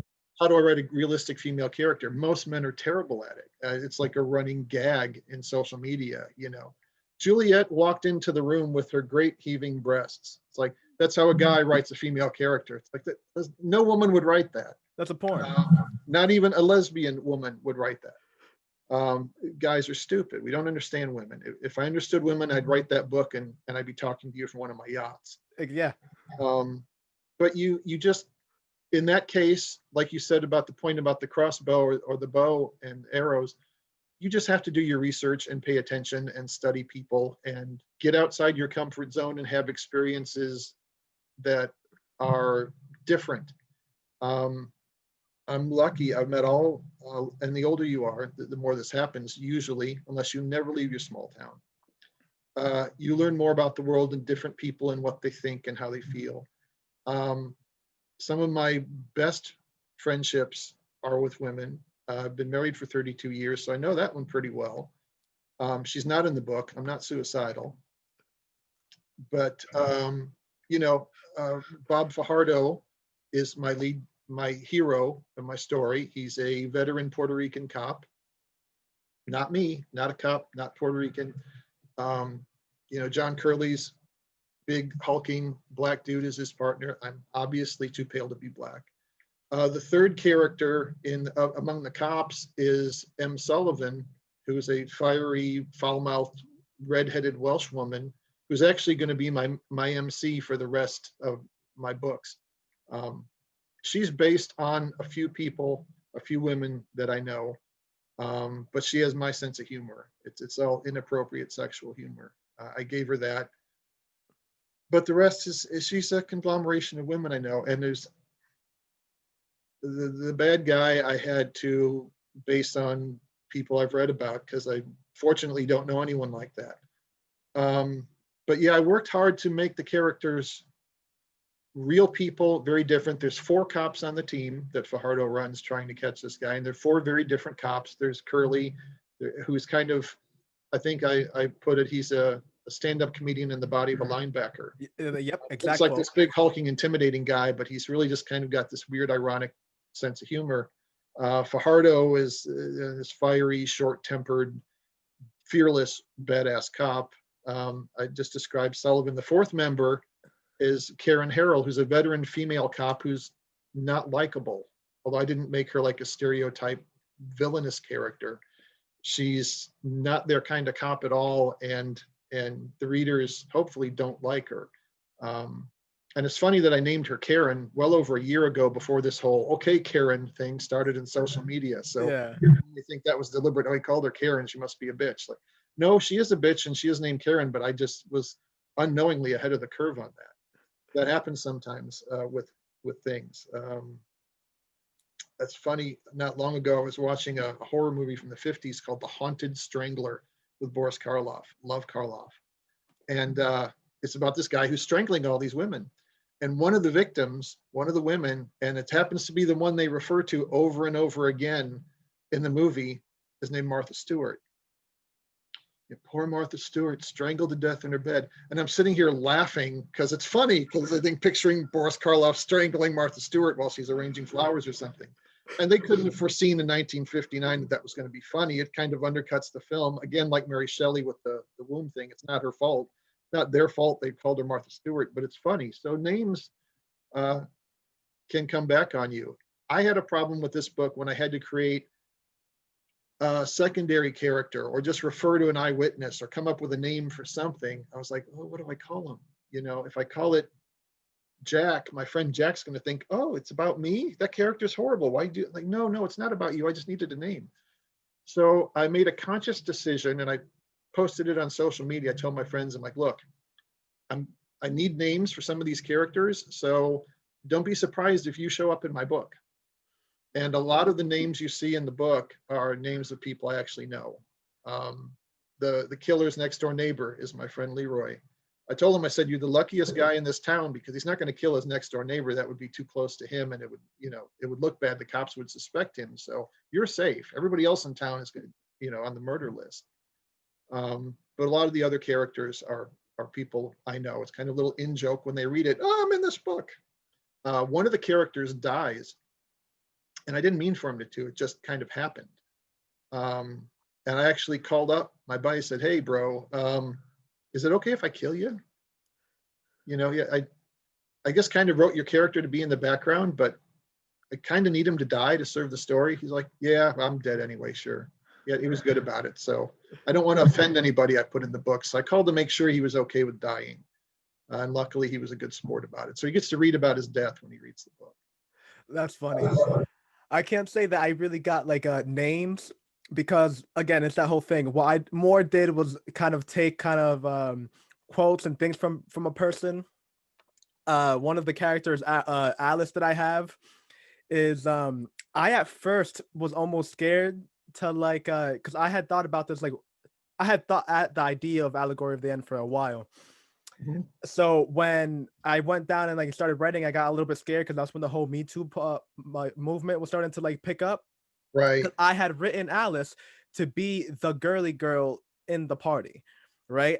And it's meant, and like her whole mentality was meant to be like that because I have a friend that's just like that, but she's very loyal and extremely just willing to get her hands dirty, but she just is. She, you know, like one thing Yeah. that I like the a woman said about feminism, that feminism doesn't mean necessarily that I have to not wear a bra and like, you know, not shave my armpits and do all these like crazy things. It Right. means that I could be a stay-at-home wife it's the having the option. That's what feminism is. Yeah. It's It's a being choice now. it's having the exactly, because before it was that you had to do that, but it's that Yeah. you have a choice. If you still could do that. So she is actually in a generation where I remember I actually like had a character to be shocked that she was wearing a dress because they never seen a dress. Every person dresses relatively neutral. Like they don't even think of gender in that way in the society Mhm. that they live in. And so just like seeing her that's completely on another side was almost like odd.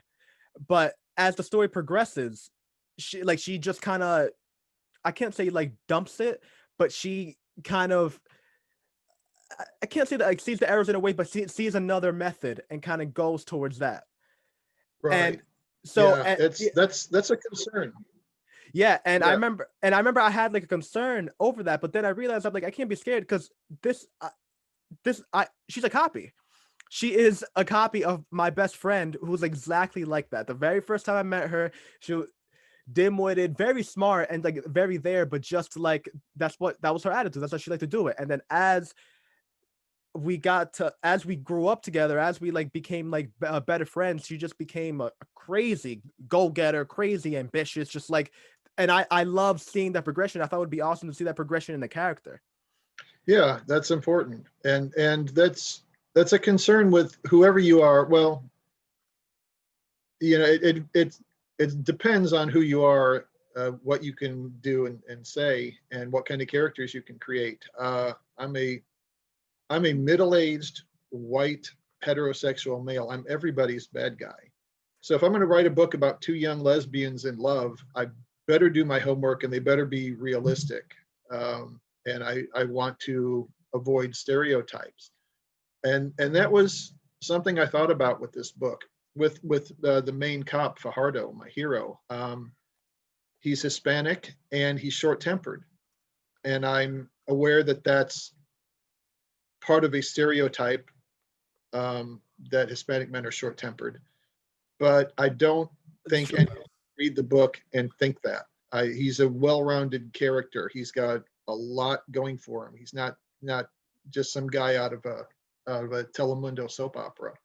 Um, and I worked with my female characters too. Luckily, like I said, I have some amazing women in my life, all different kinds of personalities. So I was able to build um, realistic women. I think mainly the three main women: Fajardo's wife, who's a supporting character, but she's there, and Sully, who's uh, she's just Sully. She's my main character for a reason. I love her, but she's a handful. But I think a lot of women will see aspects of themselves or people they know in her.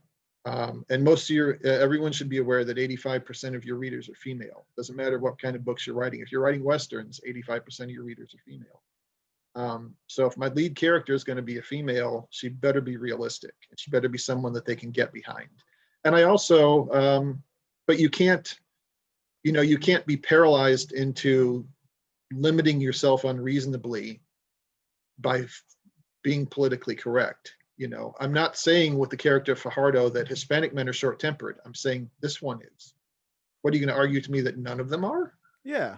That's a stereotype in a way. That's kind of a reverse stereotype. Um, Karen Harrell, the unlikable character in the story, is a lesbian. So I might get heat from some people. Why is the one cop nobody likes a lesbian? How come the lesbian's the unlikable character? It's not a big thing with her. It's mentioned one time. She goes home and talks to her girlfriend on her laptop, and that's like basically it. it was just another way to make the character different and also to be inclusive, because I realized at that point that I didn't have, well, Curly's not really mentioned what his preferences are, but I hadn't really gone out of my way to make sure I was inclusive with an LGBTQ character. So I thought, okay, well, it doesn't affect my story in any way, so I can add that kind of broad brushstroke to Karen's character to maybe make her a little more of a three-dimensional person, because that was a challenge with that character. But what I mean, I'm not saying that lesbians are unlikable. I'm saying this one is, you know, it's a tightrope you have to walk, to be sure, but you have to be truthful to your story and your characters. If for some reason I was possessed with the idea of writing a story about a plantation in Georgia in 1840, I'd probably have to write the N-word. I couldn't have the plantation owner standing on the porch saying, "Now you folks that are different, Jonathan." yeah, you folks that are different from me better pick those crops." You know, you have to be realistic, but you also have to be aware of those things and not unwittingly or unknowingly making a problem worse. I don't want to do that. But being who and what I am, that's something I have to think about. And I'm thinking about it going forward with Sully, because she is my main character for at least 3 more books. You bring up a couple of interesting things that I kind of want to expand on a little bit more. So one is I love, because I actually just myself am kind of getting into it. I love that you're speaking positively and negatively about a character that you created, and that how you're talking about that's the aspect that you like about it. I did the same thing with like my characters, that like each character, because I don't like the idea that everything is clearly black or white. So I like that the idea that every character has their pros and their cons to it. So kind of talking about the whole thing that with the whole girly aspect and not wanting to become like too much of a stereotype. I think that also lends to just reading along. So let's say a person immediately gets introduced to Sully, and then when they see that idea of a stereotype, they immediately gets right, and they stop reading over that stereotype, right? That's foolish, because in chapter 3, that that stereotype could easily just get squashed. You know what I mean? Like, the introduction of Alice might be that whole thing of like that she's girly girl, but if you just watch, I mean, if you just continue reading, you see that she has a lot more gusto than both of the main characters, especially Jid, who was very, very shy, very philosophical, rather think about something a million times before even raising a pinky to do anything about it. And that's in contrast to this woman who, even in a dress, is throwing haymakers. If she's got to, she's doing what she's got to do. And so like a stereotype, I think it's almost like a snapshot. That whole thing that like that Spanish guy is short and tempered. It's like, yeah, that's an instant, but he's also a detective. He has like rationality. Like, you're gonna see other aspects of it that aren't gonna be stereotypical. That's just, you can't let yourself get like caught up in like a little, just a screenshot, a little like a little glimpse when there's a whole movie going on. Know what I mean? Yeah. Don't stereotype the author just because he's a middle-aged heterosexual white male into thinking that he's necessarily a bigot. He could be, but he's not. Give my character a chance. Yeah, he's got a lot of layers to him, and I tried to give more of them, especially to Sully. She starts out as almost kind of comic relief. All of a sudden, this woman walks into the office and she's making these kind of bawdy remarks, but she, and the reader picks up on this, although the cops don't know it, not even her at the time, she's actually the one who figures out the killer's mindset and why he's doing what he's doing. She gets it right. They're sitting around arguing different theories because they don't have any evidence to go on. And she actually is the one that gets it right. And the readers know that. And she's meant to be likable, but she's not perfect, and she's not a hero. Fajardo's, none of my characters, none of my good guys are heroes. They are capable of heroic things, but they're all flawed people, and that plays a part in how things play out. And my villain is flawed too, just a little less flawed in some places. He doesn't succeed, as smart as he is, he doesn't succeed in fooling Fajardo as to who he really is. So yeah, people need to, I mean, I'm not saying you have to read the whole book. I've started and stopped reading plenty of books. I've watched out of movies 10 minutes in, but give the book a shot. You know, no one should look at Alice and think, oh well, he's just a guy writing about girly girls. He doesn't understand women because he's a guy. And no, keep reading, see if something changes.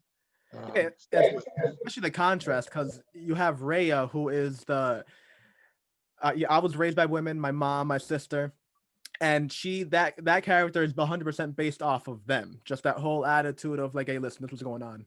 All right, none of this.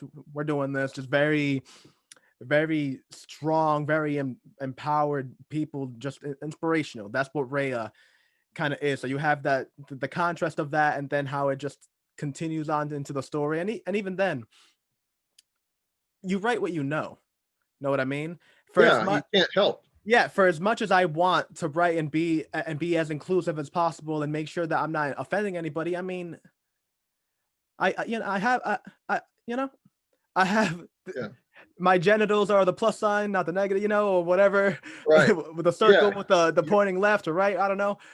We all have our limitations, Yeah, if Margaret Mitchell had to write a story, about two guys working in a coal mine in Wales, she probably would have written a horrible novel. She wrote what she knew. We all are limited by our limited experiences. We need to give each other a break with that. And this is also where beta readers are really important. My beta readers were a little more than 50% female. And I thought, okay, if I've said anything like dumb guy stuff or I've mansplained things, they're going to call me on it, because I picked beta readers who would call me on it. They're friends, love them dearly, but they're not going to take any grief from me. I didn't want a beta reader who would be like, oh, Steve, you wrote a book. Oh, it's really good. Don't want that. I want brutal. Read this and tell me everything you don't like about it, everything you do, but everything you don't, and everything that's wrong with it, everything you would change if you were writing the story, anything that offends you and why. This sounds terrible. I haven't really had a negative response to the book yet. Not a lot of people have read it, but no one's written me and said, God, the ending's terrible. Your characters suck. You keep making jokes. It's horrible. I'm kind of in a twisted way looking forward to my first really bad 1-star review. I hope it's a long review, because I want to know. Not everybody's going to like it. There's nothing that everybody likes. And I want to try to see it from the other side, because I can only see it from where I'm at. So it's like, tell me what you see when you look at this and tell me why you hate it. And some of it, it's like, oh, well, this just isn't your cup of tea. I'm sorry, but this is what I write.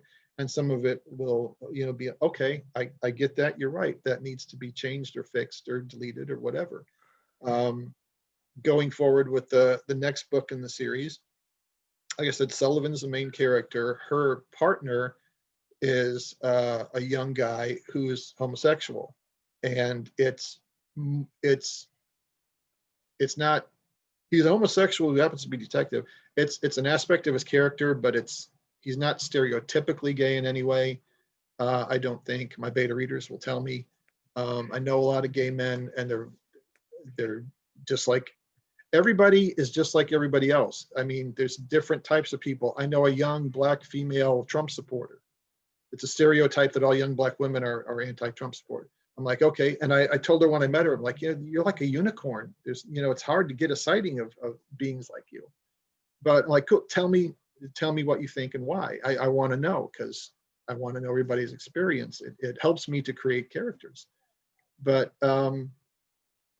you have to be open to all of that. And that character actually even makes jokes about his own sexuality, which hopefully won't be offensive. If I cross the line, my gay friends will tell me, you crossed the line. That's not cool. Okay, sorry, stupid, won't happen, cutting it out.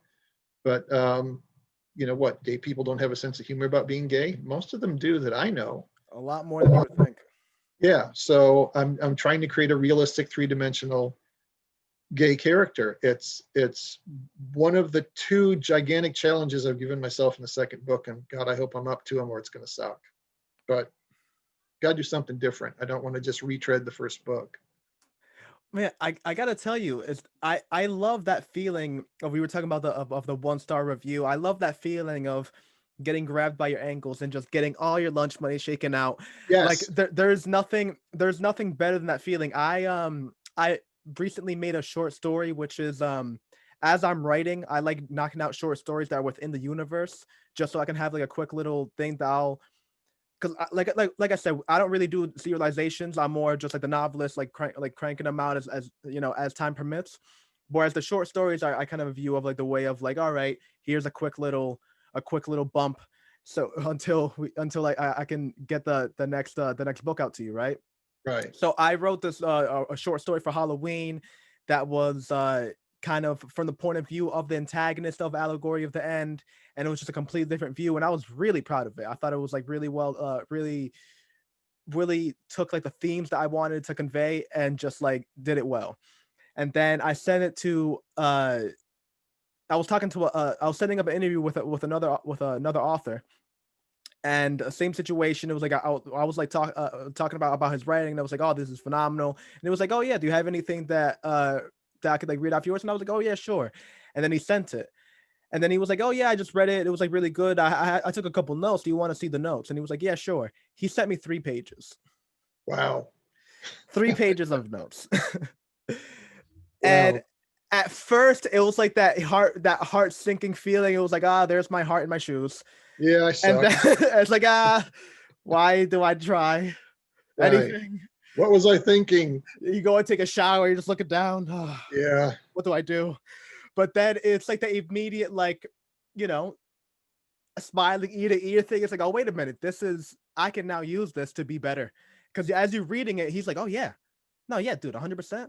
Yeah, how did I not pick up on that? Yep, yep, yep, yep. And you're just going through and just like, Yeah. and then at the end of it, you're thanking him. You're like, dude, can you do this all the time? Can we do it? Exactly. Yeah, it's so Can we do important. this I every mean, month? he paid enough attention to the story and cared enough to pick up on all that and write it down and give it to you. He didn't just read it and go and throw it away.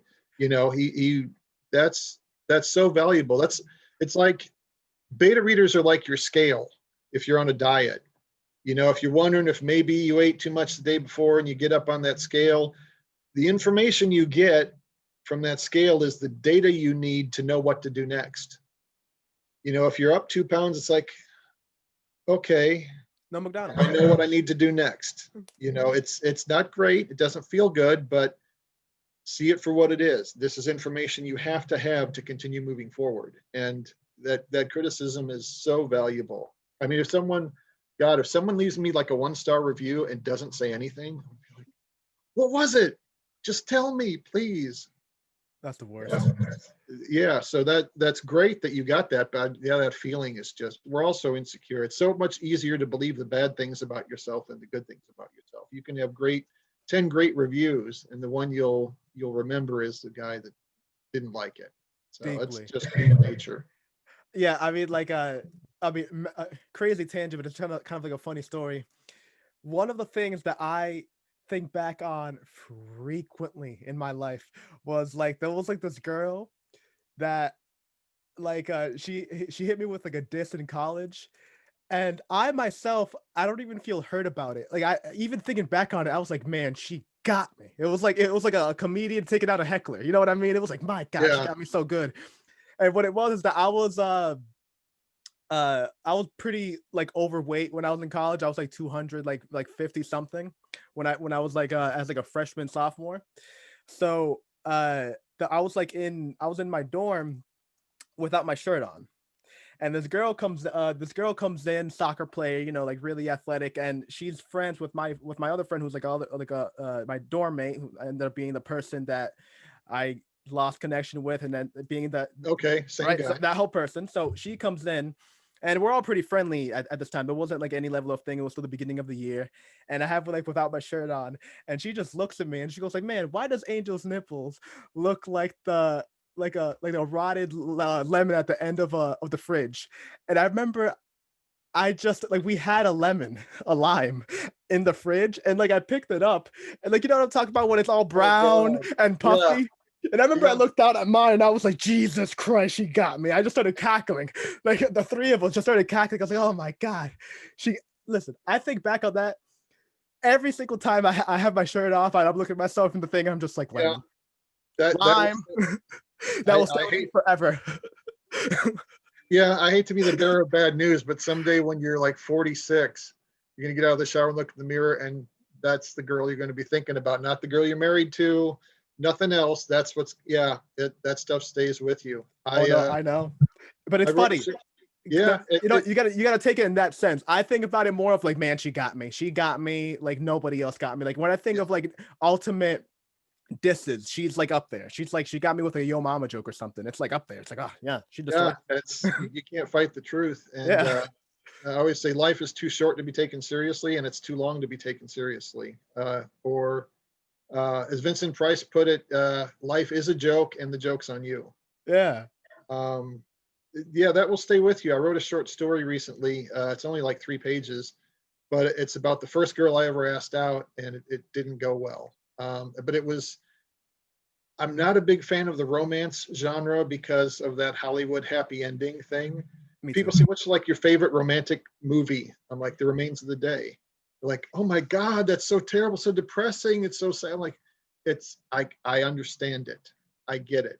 Not saying I'm lucky. I've been married to my best friend for 32 years, but we've all had that heartache, and the first one is the worst. And unrequited love is god awful. If you Oh, love someone else and they don't love you, there's the yeah, wow, that's that's top horrible. tier torture. But yeah, this story, I realized I got to put this down on paper somewhere because it's got to be relatable. When I was in kindergarten, my mom's BFF had a daughter who was my age.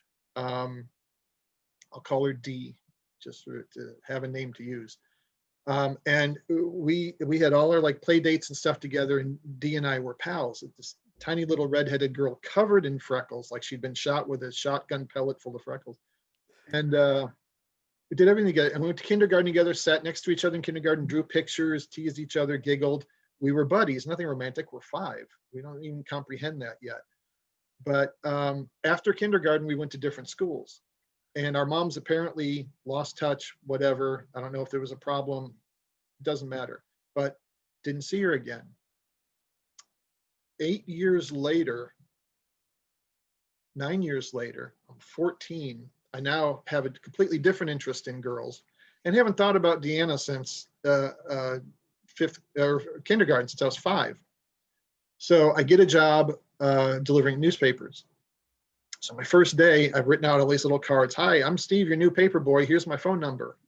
I've packed it into every one of my newspapers. I'm going through my neighborhood and I've got all these last names. This address is so-and-so. This address is so-and-so. So I'm following my map, making sure I'm delivering my papers. And I deliver this paper to this house 4 blocks behind my house. Okay. And I'm moving to the next house. I'm walking, and all of a sudden the door opens at the house behind me. Someone says, Steve. Turn around, there's this middle-aged lady there. She's like, hi, I used to be Mrs. So-and-so. The family name had changed. She had divorced and got remarried. So it didn't click with me when I saw the name that it there was no recognition there. She's like, I used to be Mrs. So-and-so. I'm like, oh my God, hi. I haven't seen or heard of you or thought of you in 9 years is what's going through my head. She's like, hi, how you doing? I'm like, good. How's your mom? Oh, she's good. We're still living 4 blocks away, apparently. Who knew? And she was like, hi, you want to say hi to Dee? She's home. I'm like, sure. And out steps, just out of a Hallmark movie, this 14-year-old girl, long red hair, freckles, braces, blue eyes, just adorable. I mean, like, you're casting the girl next door. This is the girl that wins the audition of 500 actresses. And she comes out and smiles and says hi. And I'm 14, and I'm immediately, oh, I love you. And I'm like, hi, how, where you go to school? How's it going? Well, we should go out and like have a Coke sometime or something, catch up. And she's like, yeah, we should do that. Cool. Well, I got to go deliver my papers. It's really nice seeing you. So of course, all I thought about, and probably no one else got the right paper, all I thought about for the rest of that day and for many days afterwards was D. Beautiful. Couldn't get her out of my mind. Hadn't had a girlfriend yet at that point. And so eventually, every time I'd like linger at their house when I'd bring the paper, like, okay, maybe she'll notice that I'm here, like hit it against the screen door kind of hard so they hear it, so they know I'm here. So maybe she'll come out and say hi and get a look at her. Pathetic, awful, pathetic, awkward teenage boy stuff. Oh, we've all been there. And yeah, and sometimes I'd deliver the paper and I could hear them inside the house, like talking, like, oh, she's home, you know, never came out. I'd find reasons. I gotta stop, tie my shoes, you know, check my bag, make sure, look at my map a third time, you know, hanging out, waiting for her to come out. Never did. So one day I'm like, okay, maybe I'll just like write her a note. Say, hey, this is Steve. Just wondering if you want to, this is my number. You know, if you want to go outside time, call me. Never called me. Never saw her again. Never saw her again. Don't know what happened. Don't know if she read it. And, oh my God, never. Or her mom threw it away, or, you know, she's a lesbian.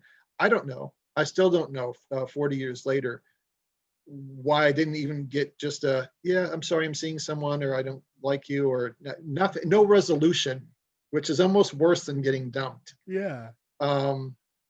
And every once in a while I can still see her on that porch, but it's no longer painful or embarrassing.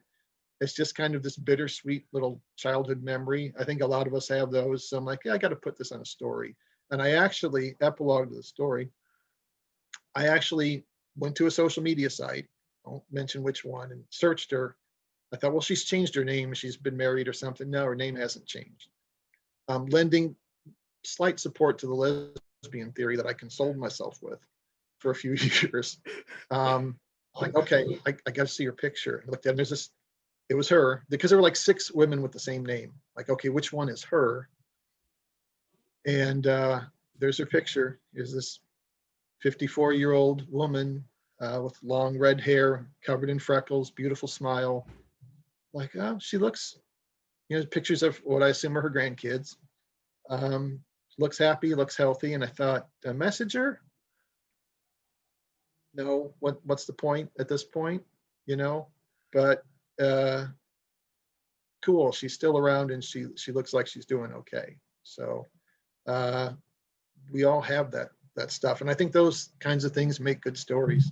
My next experience with women was very different, but equally as bad. And that's, you don't have time in the podcast for that one. But yeah, everything, like I said before, everything is autobiographical. You could make a whole movie out of that. I made a 3-page short story out of it. But that's stuff we all need to share because we all go through stuff like that. There's nothing special about that. Yeah. And honestly, as you were talking about, the thing that I find like most interesting about that is the point of views about it. So because what I used to do about my crushes, you know, I lived, you know, over here, and from the bus I could easily just go to my house, but of course I would take the fucking cul-de-sac loop so I can have the slight like of like watching her walk around, right?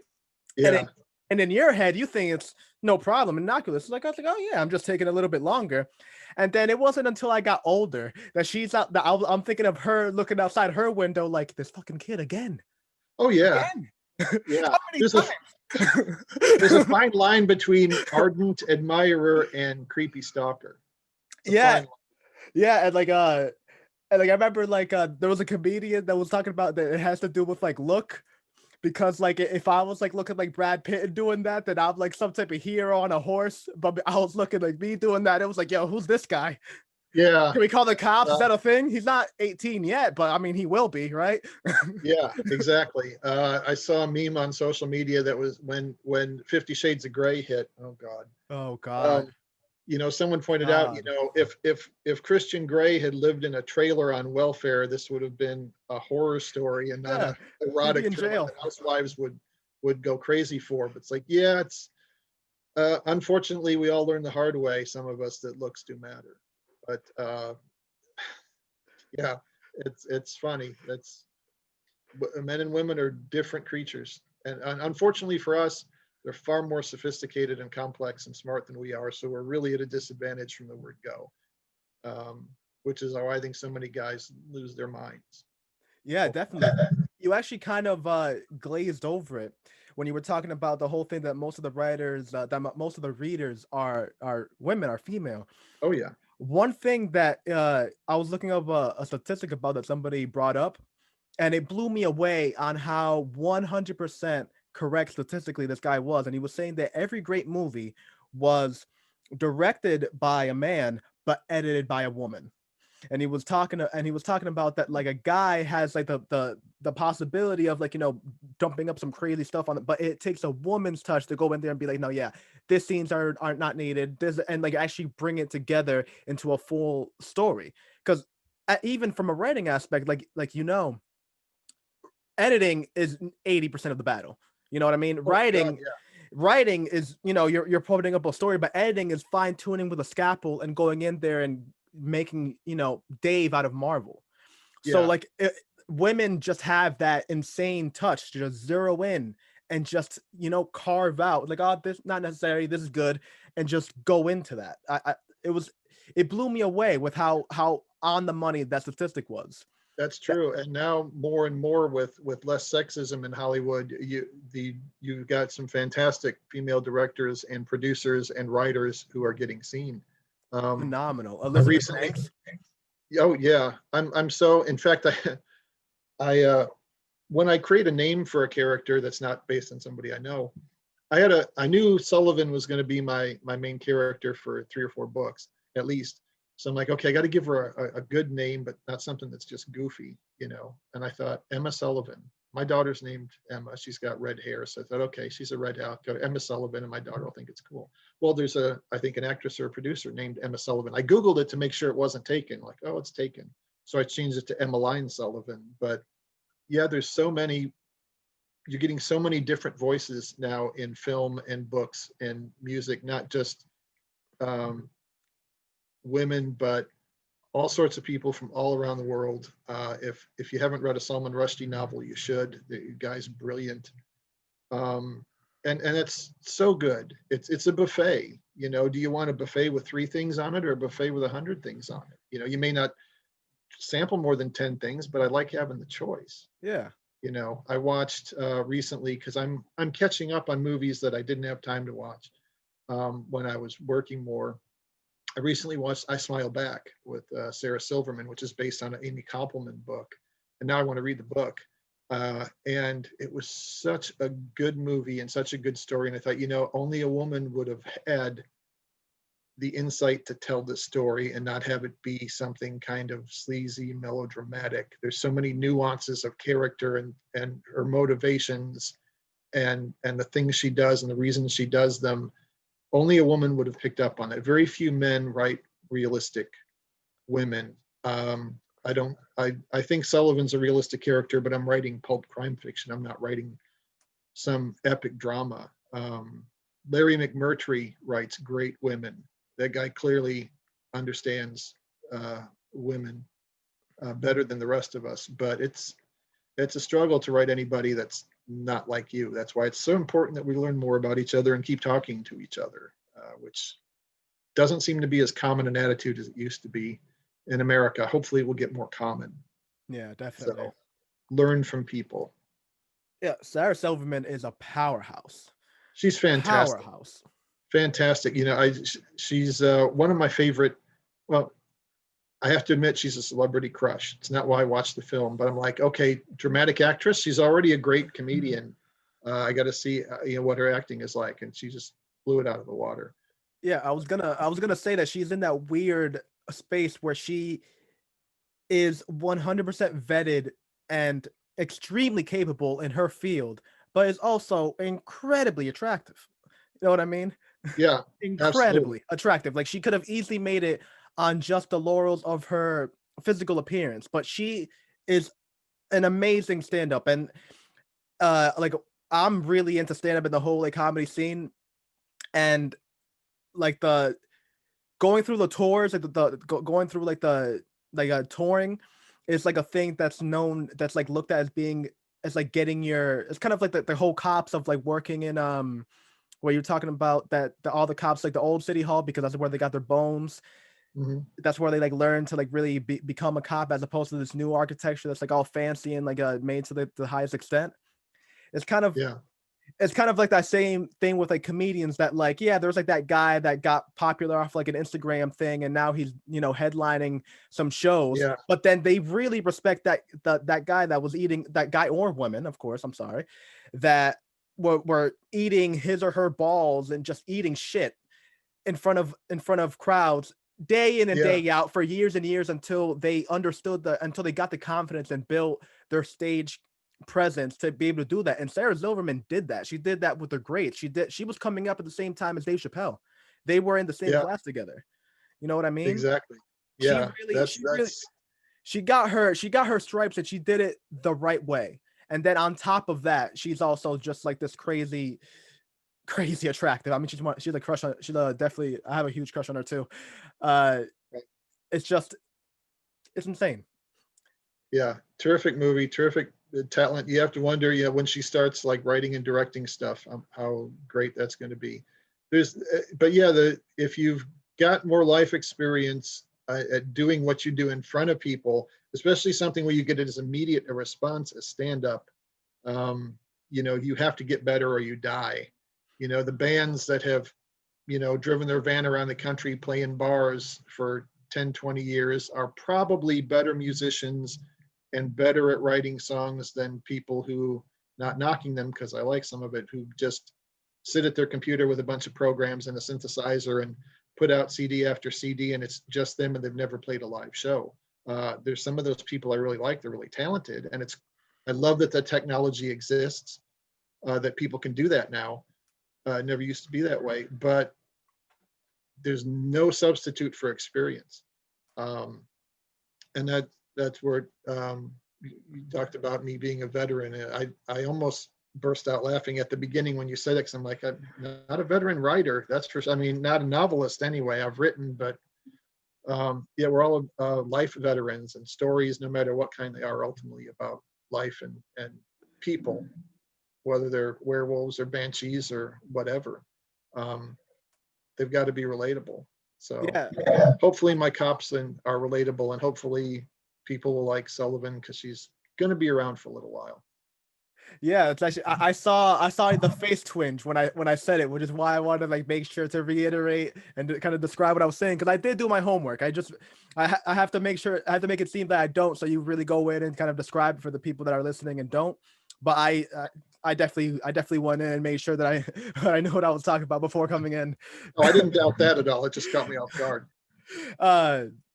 No, and more so that is the true confidence, because I understand what you're saying, is that this is your first thing, but like you need to take more confidence in 25 years of writing. I mean, that's not anything short, and that's more than what I have. And again, it shows. It really does show in the writing just how I like. Again, I think we have that thing that we share, that we love brevity, and I can't reiterate enough how much within 5 pages I was just taken exactly to where you needed to be. There was no fluff. There was no sentence that I could say, oh, I didn't need that, or they go, why did I just read that? It was just straight.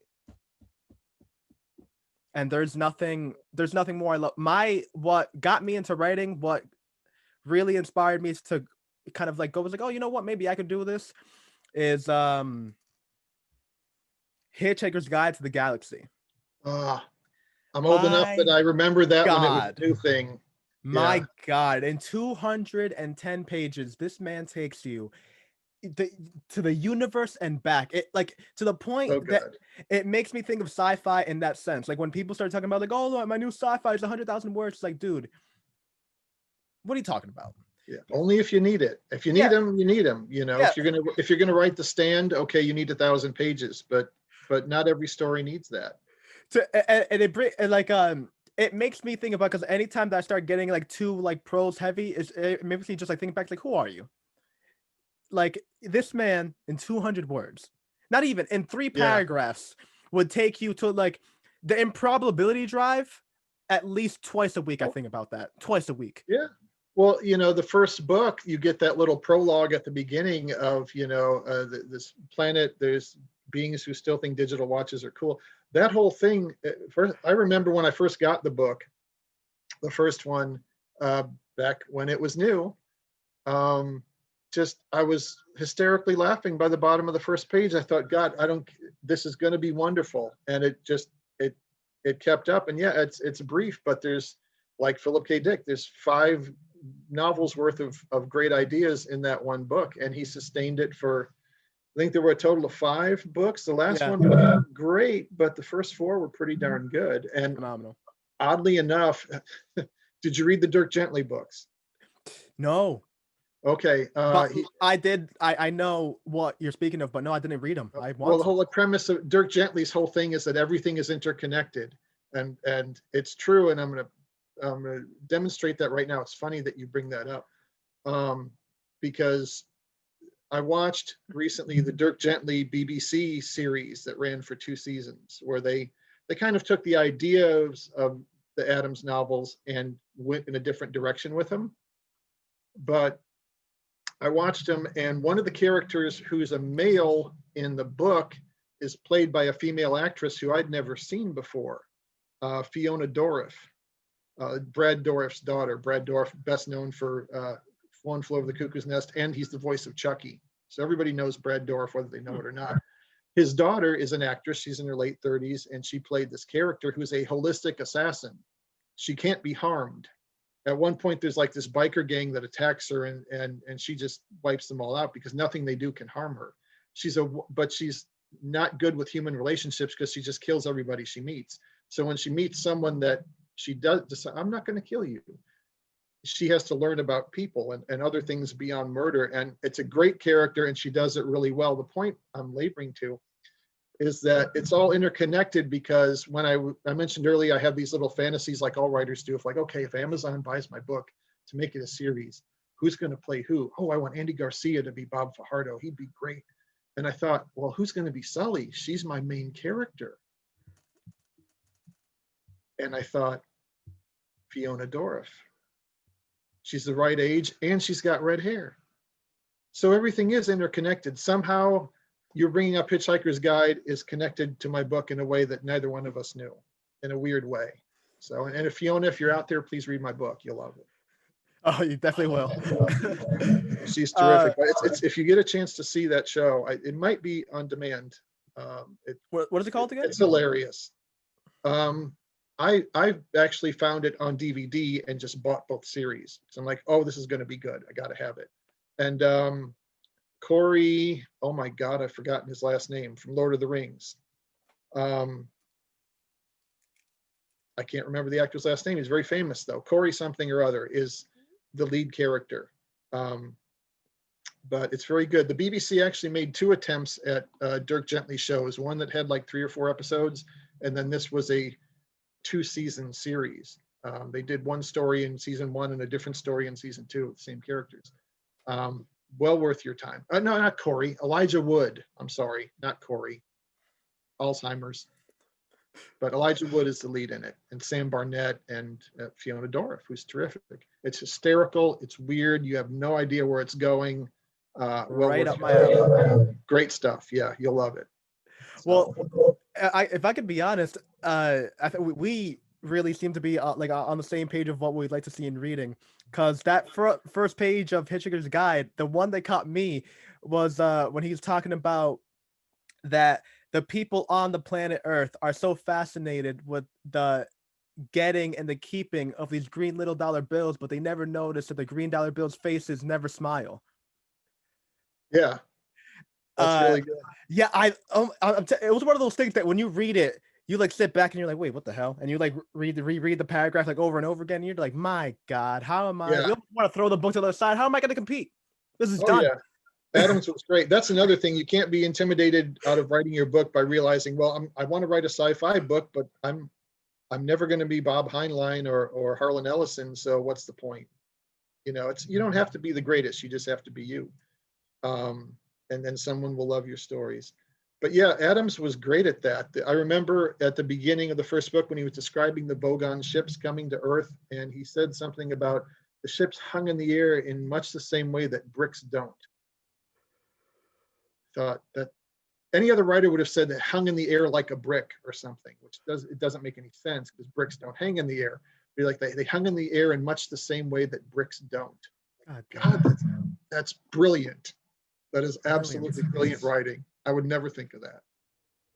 I wish he were still alive. God, can you imagine the stuff he'd be writing?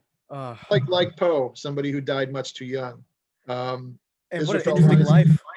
Yeah, Isarafel Rising in a lot of ways is my love letter to Poe, who was the first great writer I ever read, and I think the first great writer America ever had. And if he had lived longer, even another 20 years, I don't even think Twain could have touched him.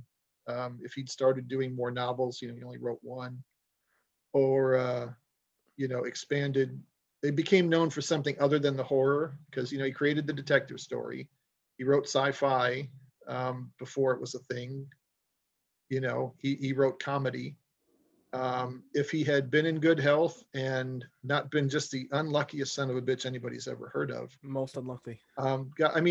He was born in Boston, raised in Virginia, lived in New England. What would he have written about the Civil War?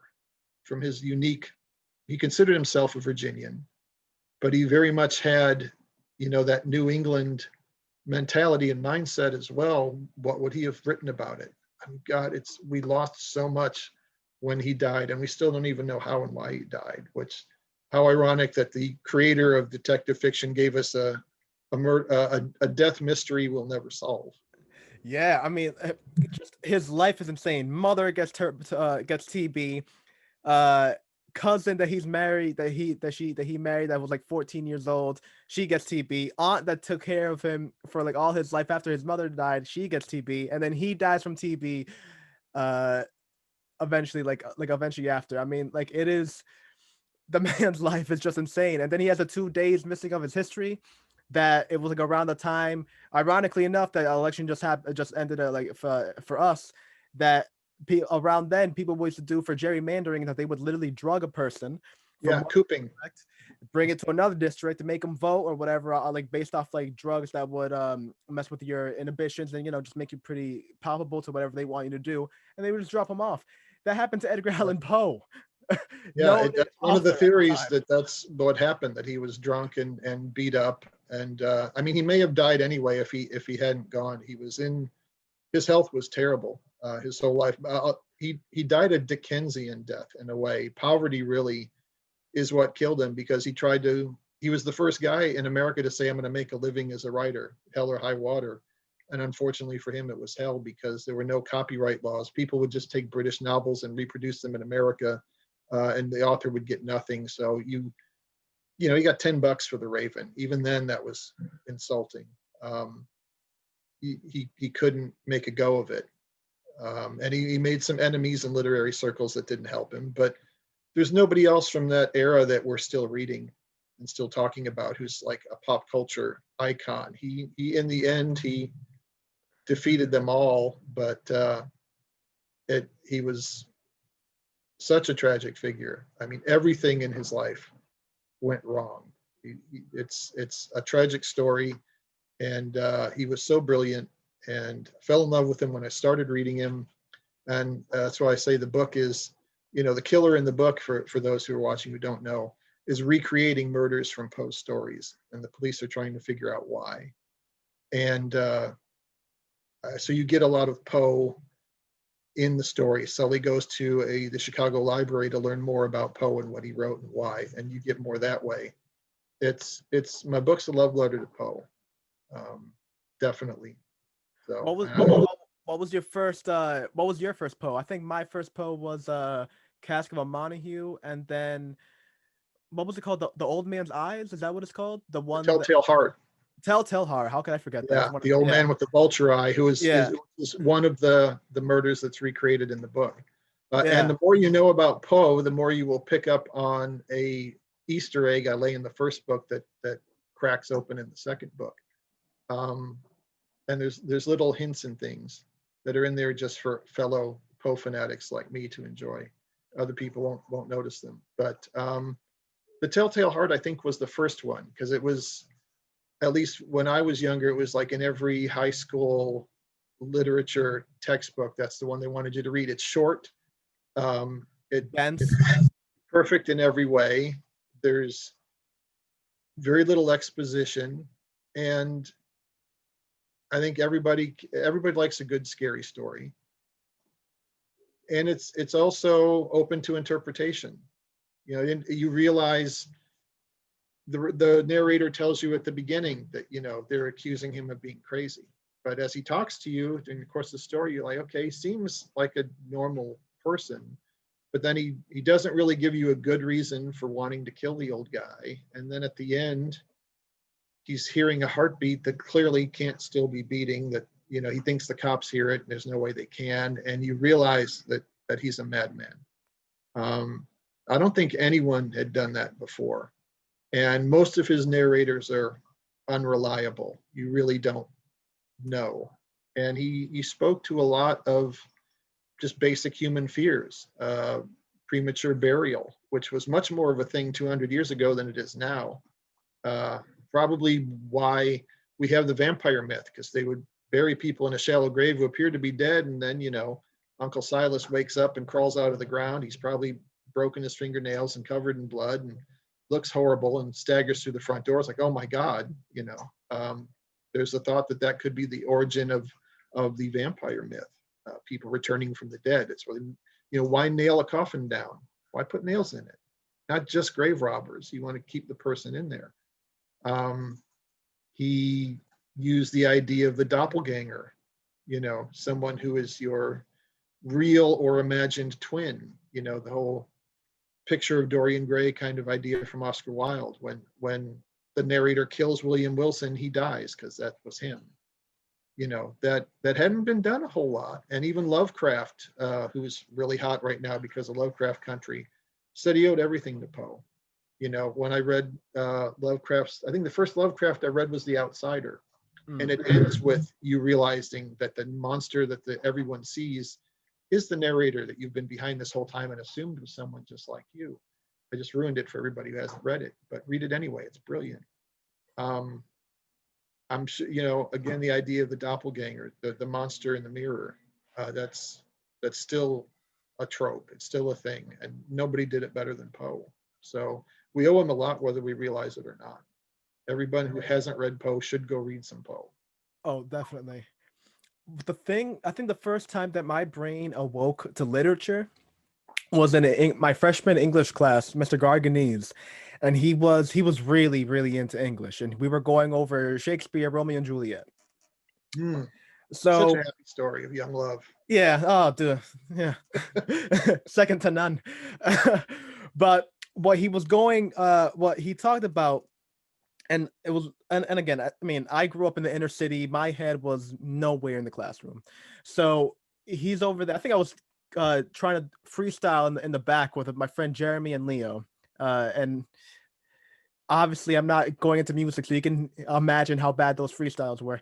So I think that was more of my focus. And I remember he started talking about Shakespeare.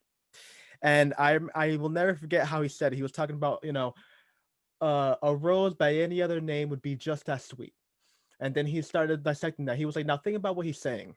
He's saying that a rose, if it were named anything else, if for whatever reason rose was shit and shit was rose in this universe, it wouldn't take away from the fact that a rose is still a rose. Right. That like the name that we put onto things is nothing. It's the emotion that we put behind. It's the intent. And just the way that he broke that down, not only did it open my eyes to literature, but I remember I used that philosophically for everything. Like I remember all my thoughts for a while were kind of derived off that idea, because you just, you know, like people say it all the time. It's like words are nothing, action is everything. You know, you can have how many it even goes back, you know, talking about that everything is interconnected. It even goes back with Allegory of the End, because the whole reason I lost that friend is because I was paying attention to the whole facade of what he was saying, but then realizing later on that the actions were not matching up. And then that is where the disparity came, and that's how that whole thing happens. Right. It is it's just insane how that level of thing happens. And I mean how that level of change can happen. It can happen so drastically, and can happen so instantly. Because I went at that moment from hearing that one line and hearing him interpret that line, I went from not giving a single care in the world about literature to it being just everything, it Oh being the yeah. heart of Well, everything. we get this false impression that the classics, you say Shakespeare and people think, oh, there's something highbrow that hoity-toity rich people do with all this flowery language. It was the most popular fiction of its day for a reason, because Shakespeare's stories were stories, even though they were about kings and queens, sometimes about common people, in the sense that it was common emotions. Like I mentioned earlier, Shakespeare's stories are about love, sex, death, power, and revenge. I mean, even the comedies, in a way. And the thing you get from the classics, especially if you're a writer or wannabe, that we've largely lost, although we've got some great writers out there, is a love of the language itself, of the words and the way they marry together to make phrases and expressions. People quote Shakespeare who've never read Shakespeare and never will, because so much of it has passed into common vernacular in the last 500-600 years.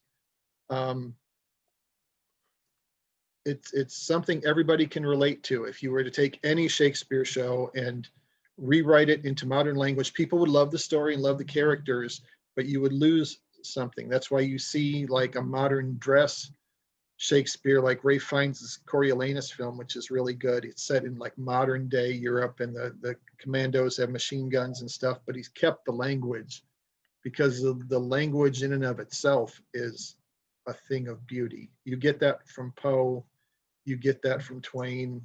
Even using a common vernacular, there's such beauty in his language. And Shakespeare is so good. If you want to be a writer, forget the plot, forget the characters, look at the way he'll build a speech or a paragraph, or just the way Hamlet talks about whether or not you should kill yourself, whether or not you have a reason to.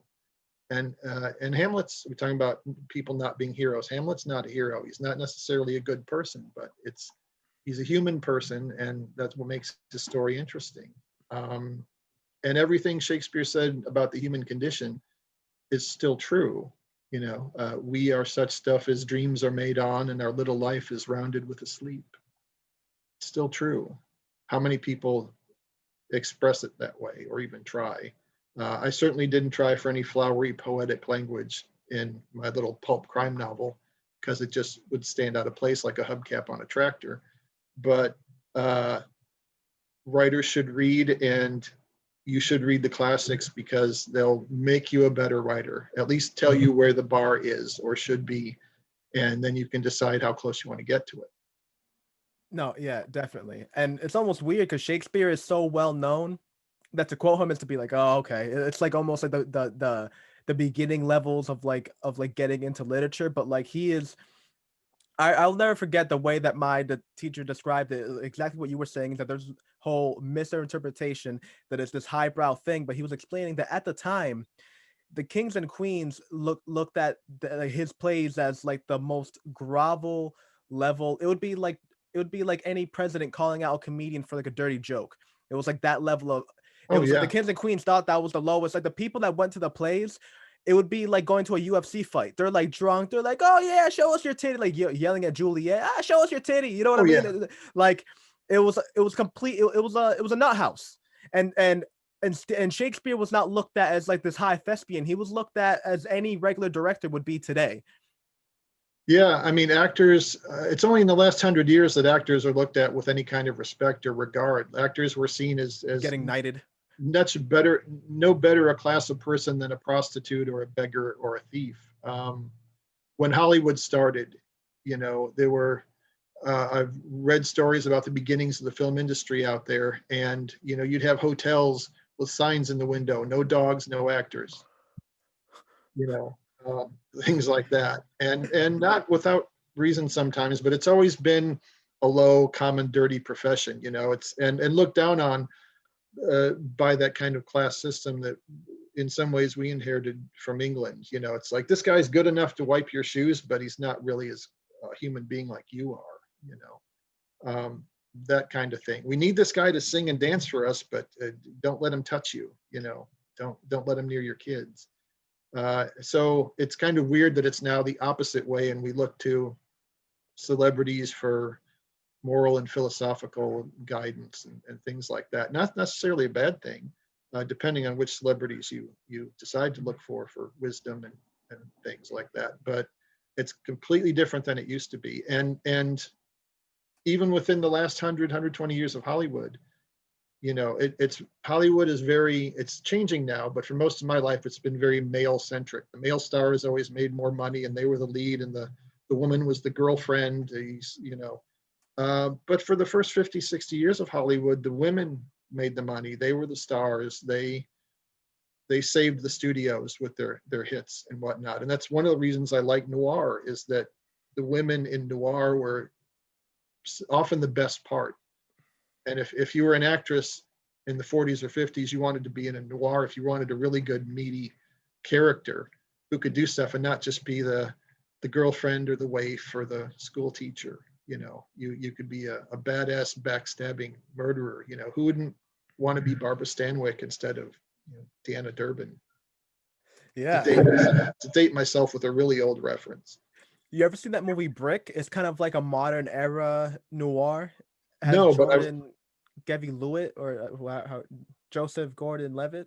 What is it? Whatever. He from Third Rock in the Sun. Yes. He's a good actor. Oh no, I'll check that out though. I love noir. My favorite film is Blade Runner, which is a noir. Yep. What Brick is awesome because it's a high school noir. So it's taken with all the same Dick Tracy type of elements, all the same type of tropes, but it's just from the point of view of a high school. So like, they'll go to like like how every noir will have like the big drug dealer, how he go and talk to like the big like mob boss.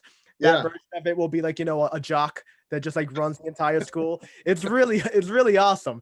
I gotta check it out. Yeah, and you just get really into the story because the detective is like a 17-year-old who's very angsty. And like he still has like all that like noir detective, like, hey, tell me how you doing, and they're like smoking cigarettes, and they're getting like yelled at by parents. It's hilarious. I gotta check that out for sure. That's yeah. All right. So to switch gears a little bit, I'm gonna go ahead and show off your websites real quick. Okay, it's a work in progress. I'm lucky I have a great webmaster because I'm technologically challenged. I'm still trying to set the time on my VCR. But she's doing a great job of putting it together. We did go ahead. It officially launches on Poe's birthday, January 19th, but it is available in ebook form now. Let's see, Tolino, Viblio, Scribd, Kobo, and Apple. Amazon and Barnes & Noble haven't published it yet. I think it's going to be on 24 Symbols too. And oh God, where else? Overdrive, Baker and Taylor, Biblioteca. I just put it on all the platforms I could. I thought about going Amazon exclusive. Everybody says do that. You can be a bestseller by selling 3 copies if you play your cards right. And I understand, putting Amazon best-selling author next to your name is a good business decision. I'm not in this for the money, but I don't hate money either. But I decided to go broadly across multiple platforms just to make it available worldwide. And it will, there's a couple of blogs. It will be in print format soon. And like I say, we're launching on Poe's birthday because I just had to. On January 19th, hopefully doing some book signings and things, depending on how COVID is going here in the epicenter of COVID outbreaks, Florida. I live in a strange place. I've been in Florida for 3 years and I'm still learning, and it's not boring here. I'll say that for the people. What part of Florida? North. I'm at Pinellas County, Tampa Bay area. I went to school. I was actually gonna play football in Tampa before I decided to go to engineering school out of high school. Wow.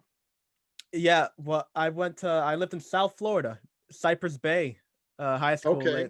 Broward County. Yeah, a little bit south of here. Yeah, I lived. But that's what I'm saying. I lived in the South, but I think I've went to Tampa like once with like the whole crew to like check it out, and that's when I realized I was like, yeah, if I come here, I'm gonna be in jail in 2 years. I know myself. I can be very. I'm very like I believe in the whole thing of like when you're in Rome, do as Romans. You know, that's why I try to Yeah. keep myself around authors so I can keep like wanting to like write. Because if I'm around maniacs, I'm a maniac. I want to drink and that's all I want to do. So I just rather even Yeah. it out, be around authors and do that instead. And that's when I realized I was like, yeah, I'm gonna go to Boston. I'm gonna try to Yeah. It's easy to get in level trouble up on the here. education. They have a saying here: "Come on vacation, leave on probation." Oh, It's easy definitely. to get in trouble. Almost everything is illegal here if you do it the right way, at the right place, at the right time. But it's there's nothing you can say about Florida, good or bad, that isn't true.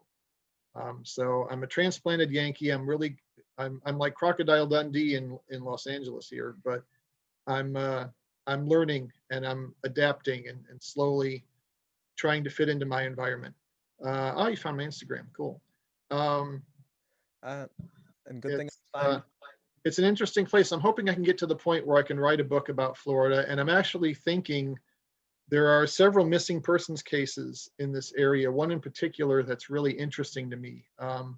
48 Hours just did a special on it. A young lady who's been missing for 14 years. It's a real strange mystery about what happened to her. And I'm wondering if at some point I couldn't pull a Joseph Wamba and move from writing crime fiction to maybe a nonfiction true crime book about her case, because it needs more attention. It would raise some money for the family to help their search because they're the only ones still looking for her. And it would hopefully prevent some other people from meeting a similar fate. And hopefully they find the girl. But true crime is something I'm thinking about maybe taking a shot at. But that's a whole different animal, And Isarafel Rising, I'm the god of that world. If something's not working, you know what? Just kill that guy and we'll move this over here. In any nonfiction book, but in particularly a true crime book with a victim who's still out there somewhere, dead or alive, you have such an incredible responsibility to them and their family and to your readers to get absolutely everything right. Um, I don't know if I'm up to that task. I would like to think that I am, but the last thing I'd want to do is to do a disservice to it by not writing the best possible book anyone could write about it. But that's something I'm considering too. Maybe someday we'll see. But between now and then, M. Sullivan's got me pretty busy. I've got Israfel Fallen, the second book, which I'm halfway through the first draft on, and another non-Israfel related M. Sullivan crime novel after that that I'm outlining called The Eight Legs of the Devil. So um, that girl's going to keep me busy for a while, but I don't want to be. I know it's a smart thing marketing wise, and that readers like it when an author does one thing. If I buy an AC/DC album, I don't expect to put it on and hear bluegrass music. I know what to expect from AC/DC, and that's what I want. That's why I bought it. I get that, but I don't think I want to pigeonhole myself into just writing pulp novels about this foul-mouthed little Welsh redhead that everybody likes. I maybe take a chance at something, take a stab at like sci-fi or something paranormal someday, or like I said, maybe true crime. But we'll see. It's going to be a challenge. Before I forget, because I actually have forgotten this 3 or 4 times during the course of our conversation, one of the reviews of Isarafel Rising is from T.W. Robinson, who's a writer. He wrote a great cop book called The Retirement that everybody should check out. And he's a retired Tuscaloosa, Alabama police officer. And he paid me the best compliment I've gotten. I'd like to write it into the review, but it's not there. But when he read the book, he wrote back to me and he said, either you were a cop or you have a great research team of cops. And I said, well, actually, neither is the case, but that's the best compliment I could get coming from a cop about a book that's got a lot of cops in it, that's about cops and procedures and stuff like that. It's not a legal thriller. I'm not Scott Turow or John Grisham. It's not a procedural novel. It's a dialogue-driven novel. That's my strength. But I'm not going to get a better compliment than that. That a cop thinks that a non-cop was a cop based on how he wrote his cops in his book. It is very generous of him to say that. I hope it's true. I'm going to believe it's true whether it is or not. Man, that is phenomenal. I can tell you, because for Allegory of the End, the Jid, one of the main character, one that's more the one that's a lot more passive. He is an engineer. He is the engineering department for his side basically. Hmm. And I myself went to engineering for 5 years. I kind of went from that aspect of it. I can tell you in Iris of Mercy, which is a continuation of a story, but from a different character. This one, these characters are not philosophical. These characters are not engineering based. These characters are more. It's more of a martial arts centered book than Okay. anything else. So I'm literally taking Muay Thai right now to better understand like the whole aspects of fighting, because everyone has this awesome idea of the Jason Bourne, oh, and then he threw his fist right through the other guy's face and then he broke his nose. It's Yeah. like, but I and like yeah, I'm confident I can do that at the end for a fight scene, but the whole thing is that they're training up to be the badasses, so you have to go from Yeah. the beginning to the training.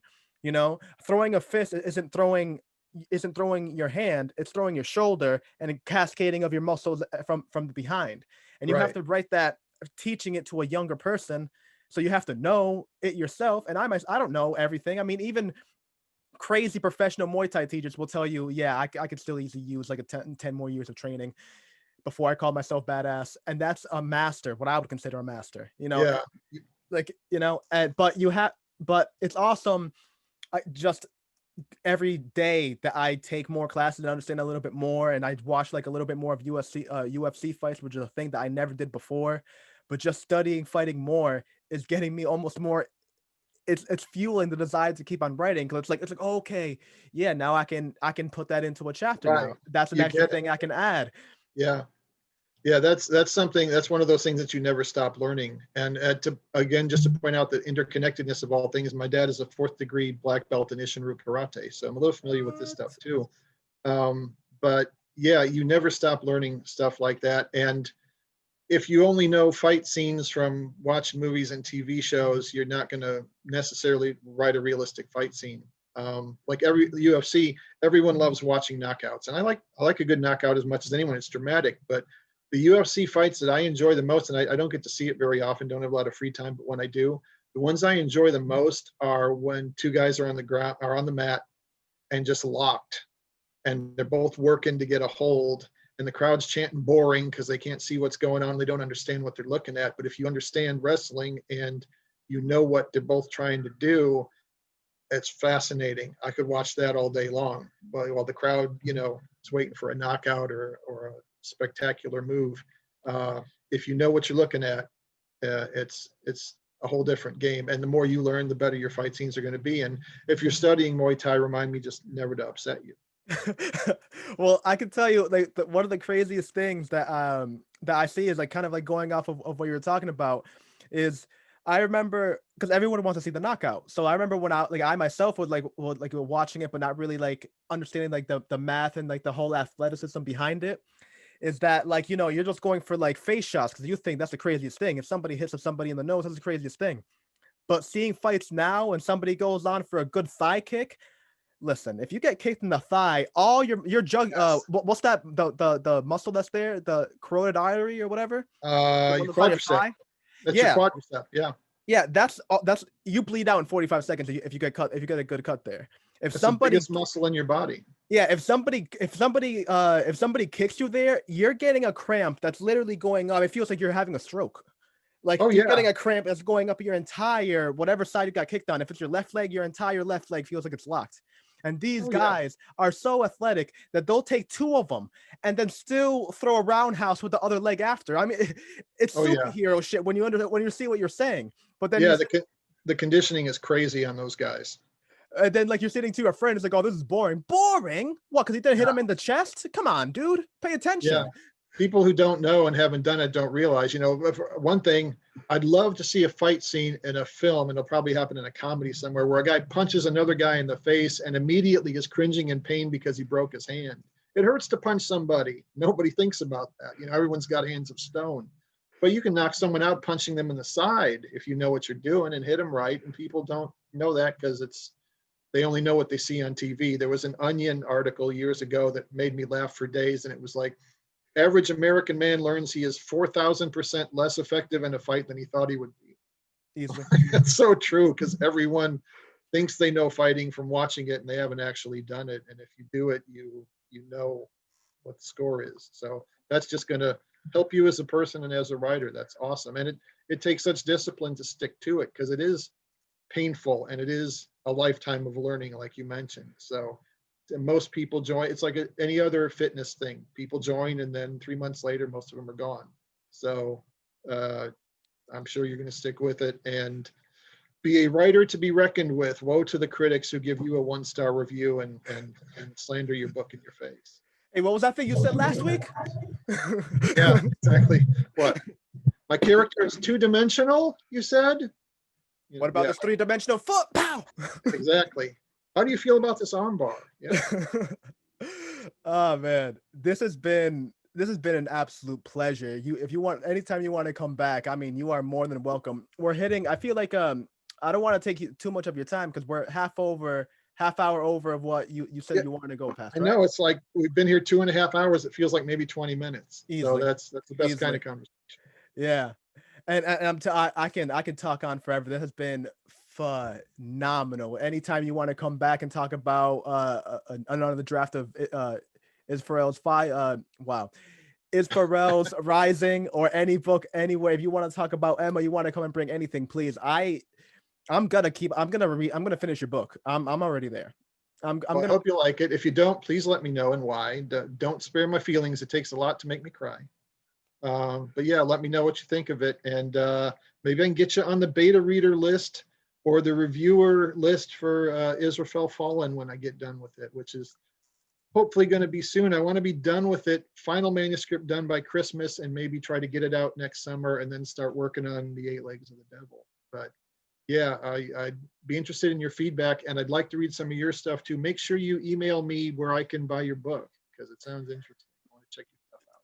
Yeah, definitely. We're on the same thing, that the book is already written, but I'm working on graphics to go in between, because since the character are engineers, I thought it'd be kind of cool that instead of spending 3 pages talking about the intricacies of like how he designed it, I thought it would be kind of cooler to just have a blueprint in there. Oh, that's cool. So do you have a cover designer and artist? Yeah, the Instagram that I have, not to shamelessly self-promote, but the Instagram, I just put two of the book covers on there, because I have a couple different book covers. Cool. Because I love the idea that I mean, Isaac Asimov is a great example. How many covers does that man have of a book? You can pick up, I've never seen one same cover of that man's book. He has 20 different things of every single work he has. And I kind of like that. It's almost to the thing that you were talking about. It's like, you don't expect bluegrass when you put up AC/DC. I like that. I like having the option of variety. I like that a person has the confidence to be able to try new things. So a lot of those great old authors would get published and republished by different publishing houses. So they'd hire a new artist to do something, so you can get 3 or 4 different covers for the same book. And a lot of people just collect those because they're cool. There's so much great art in book covers, and like you, I'm lucky. I've got a great cover designer and artist who's fantastic. So I couldn't be happier with what she gave me. No, yeah, and I mean, my God. This has been a amazing podcast. Great conversation. Where can the people find you again? SteveRGans.com. I think I should mention middle initials, I think, for a writer are kind of pretentious unless you actually use it in your real life. Like George Martin, do we need to know how many middle names he has? It doesn't matter.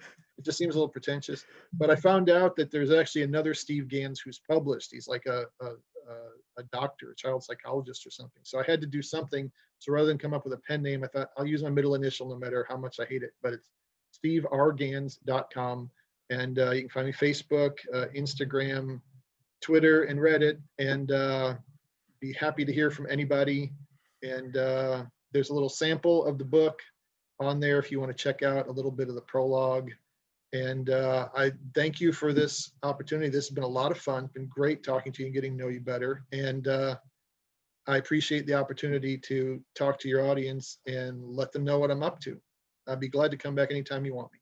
Oh, and we'll definitely have you. This is awesome. Next time we'll talk about more murders and delve into all that crazy. anything, spaghetti westerns, Giallo films, music. We got to talk music sometime. Oh man, we should have talked about music. It's something I've been meaning to talk about. I love when an author can take a really good stanza from a poem or a song and interweave it in their story in a sense that really mimics the theme of the chapter or the scene. Mhm. I think that is an unparalleled ability and that some authors have, and I really hope that I'll be able to do it. But it's also scary because you don't want to reference, you don't know how copyright goes, so you don't want to reference like a popular song and then be like, oh my bad. Yeah, at I the don't know how risk that of works. getting myself sued, I came up with the title of the book, "The Eight Legs of the Devil." It's a line from a song, and I thought, God, that is the line in the song is "The eight legs of the devil are crawling up my spine." I thought, Jesus, that's great. Mm. So I thought, eight legs of the devil. So I actually came up, I actually got the title, and then had to build a story that fit the title. Usually, I write the story and then have to, what am I going to call this? I'm doing it backwards that time, but yeah, this music is one of my passions. Love music, lots of different kinds of stuff. But being old, I'm not up on new music. I still listen to all the classics. If I buy a new CD, and I know people don't buy CDs anymore, but it's usually something old, not something new. I do like some new folks, but the older you get, the more you hear stuff and you're like, I've heard better before. You know, your standard just keeps getting higher. Same with books, you know. But yeah, we got to talk music next time. Oh yeah, well, we'll cover a little bit more, but I have a weird. I mean, I obviously listen to rap and EDM because I'm 25. Well, actually Of course. 26. My birthday was recent. I forgot that. But uh I love ragtime. I love Frank Sinatra. I can't tell you the amount of the you know what I was listening to my car? The Sugar Plum theme on piano. Oh, the Dance of the Sugar Plum The Fairies dance, from yeah, that's what, Tchaikovsky, I yeah, think. Tchaikovsky. Yeah. That's Yeah. I was listening piano and on repeat, and I was bumping it like I was listening to the latest rap album. I was like, mm. Yeah. Good music is good. It doesn't matter the genre. And I think it was Kurt Vonnegut that wrote "All music is sacred." So I think Oh, that's true. Kirk Vonnegut. I actually put. I was gonna start off my book with a quote. It's like all of this happened, well, more or less. I was gonna put that in the beginning of Allegory of the End. His that quote from Slaughterhouse. That's good. I like that. Uh, Yeah. Oh, one of my favorite movies is The Men Who Stare at Goats, and the title card at the beginning says, "More of this is true than you'd think." uh, Like, okay, I can ride with that. no, that's awesome. That's awesome. Well, anyway, So this the this has been a great time. yeah, this is the end of the podcast. Guys can check us out on Spotify, iTunes, anywhere you find podcasts. The video will be up on YouTube and Vimeo as soon as I get all the exporting done and get all the edits in there. We Cool. Don't will, forget the camera adds 20 years and about 100 pounds. So I don't look like this at all, I promise. yeah, he actually has a long flowing mane of hair. I can see it, you guys can't. Yes. Uh, he looks like uh Fabio, that was the guy, Bobby, oh my God. the Yeah. guy Now with what? the on the white horse all the time that was like really popular Yes, in and the 80s. all the 80s Yeah, romance novels. yeah, Yeah. yeah. No, unfortunately, and I blame my parents, this is what I look like every police artist sketch of every serial killer that they're looking for right now. So it's not my fault. I blame my parents. My brother's great looking. They just shafted me. These are the same people who lied to me about Santa Claus and the Easter Bunny. If you run into them, don't trust them. Oh man, this has been way too much fun. AR's Tales, aka the A.R.T podcast. Check us out at official_Neotino Instagram, and also at Allegory of the End, Twitter, official Neotino no underscore. You already know all that social media mess. Follow us, you know where to get us. End of the podcast. Peace out, guys. It's been a pleasure. Likewise.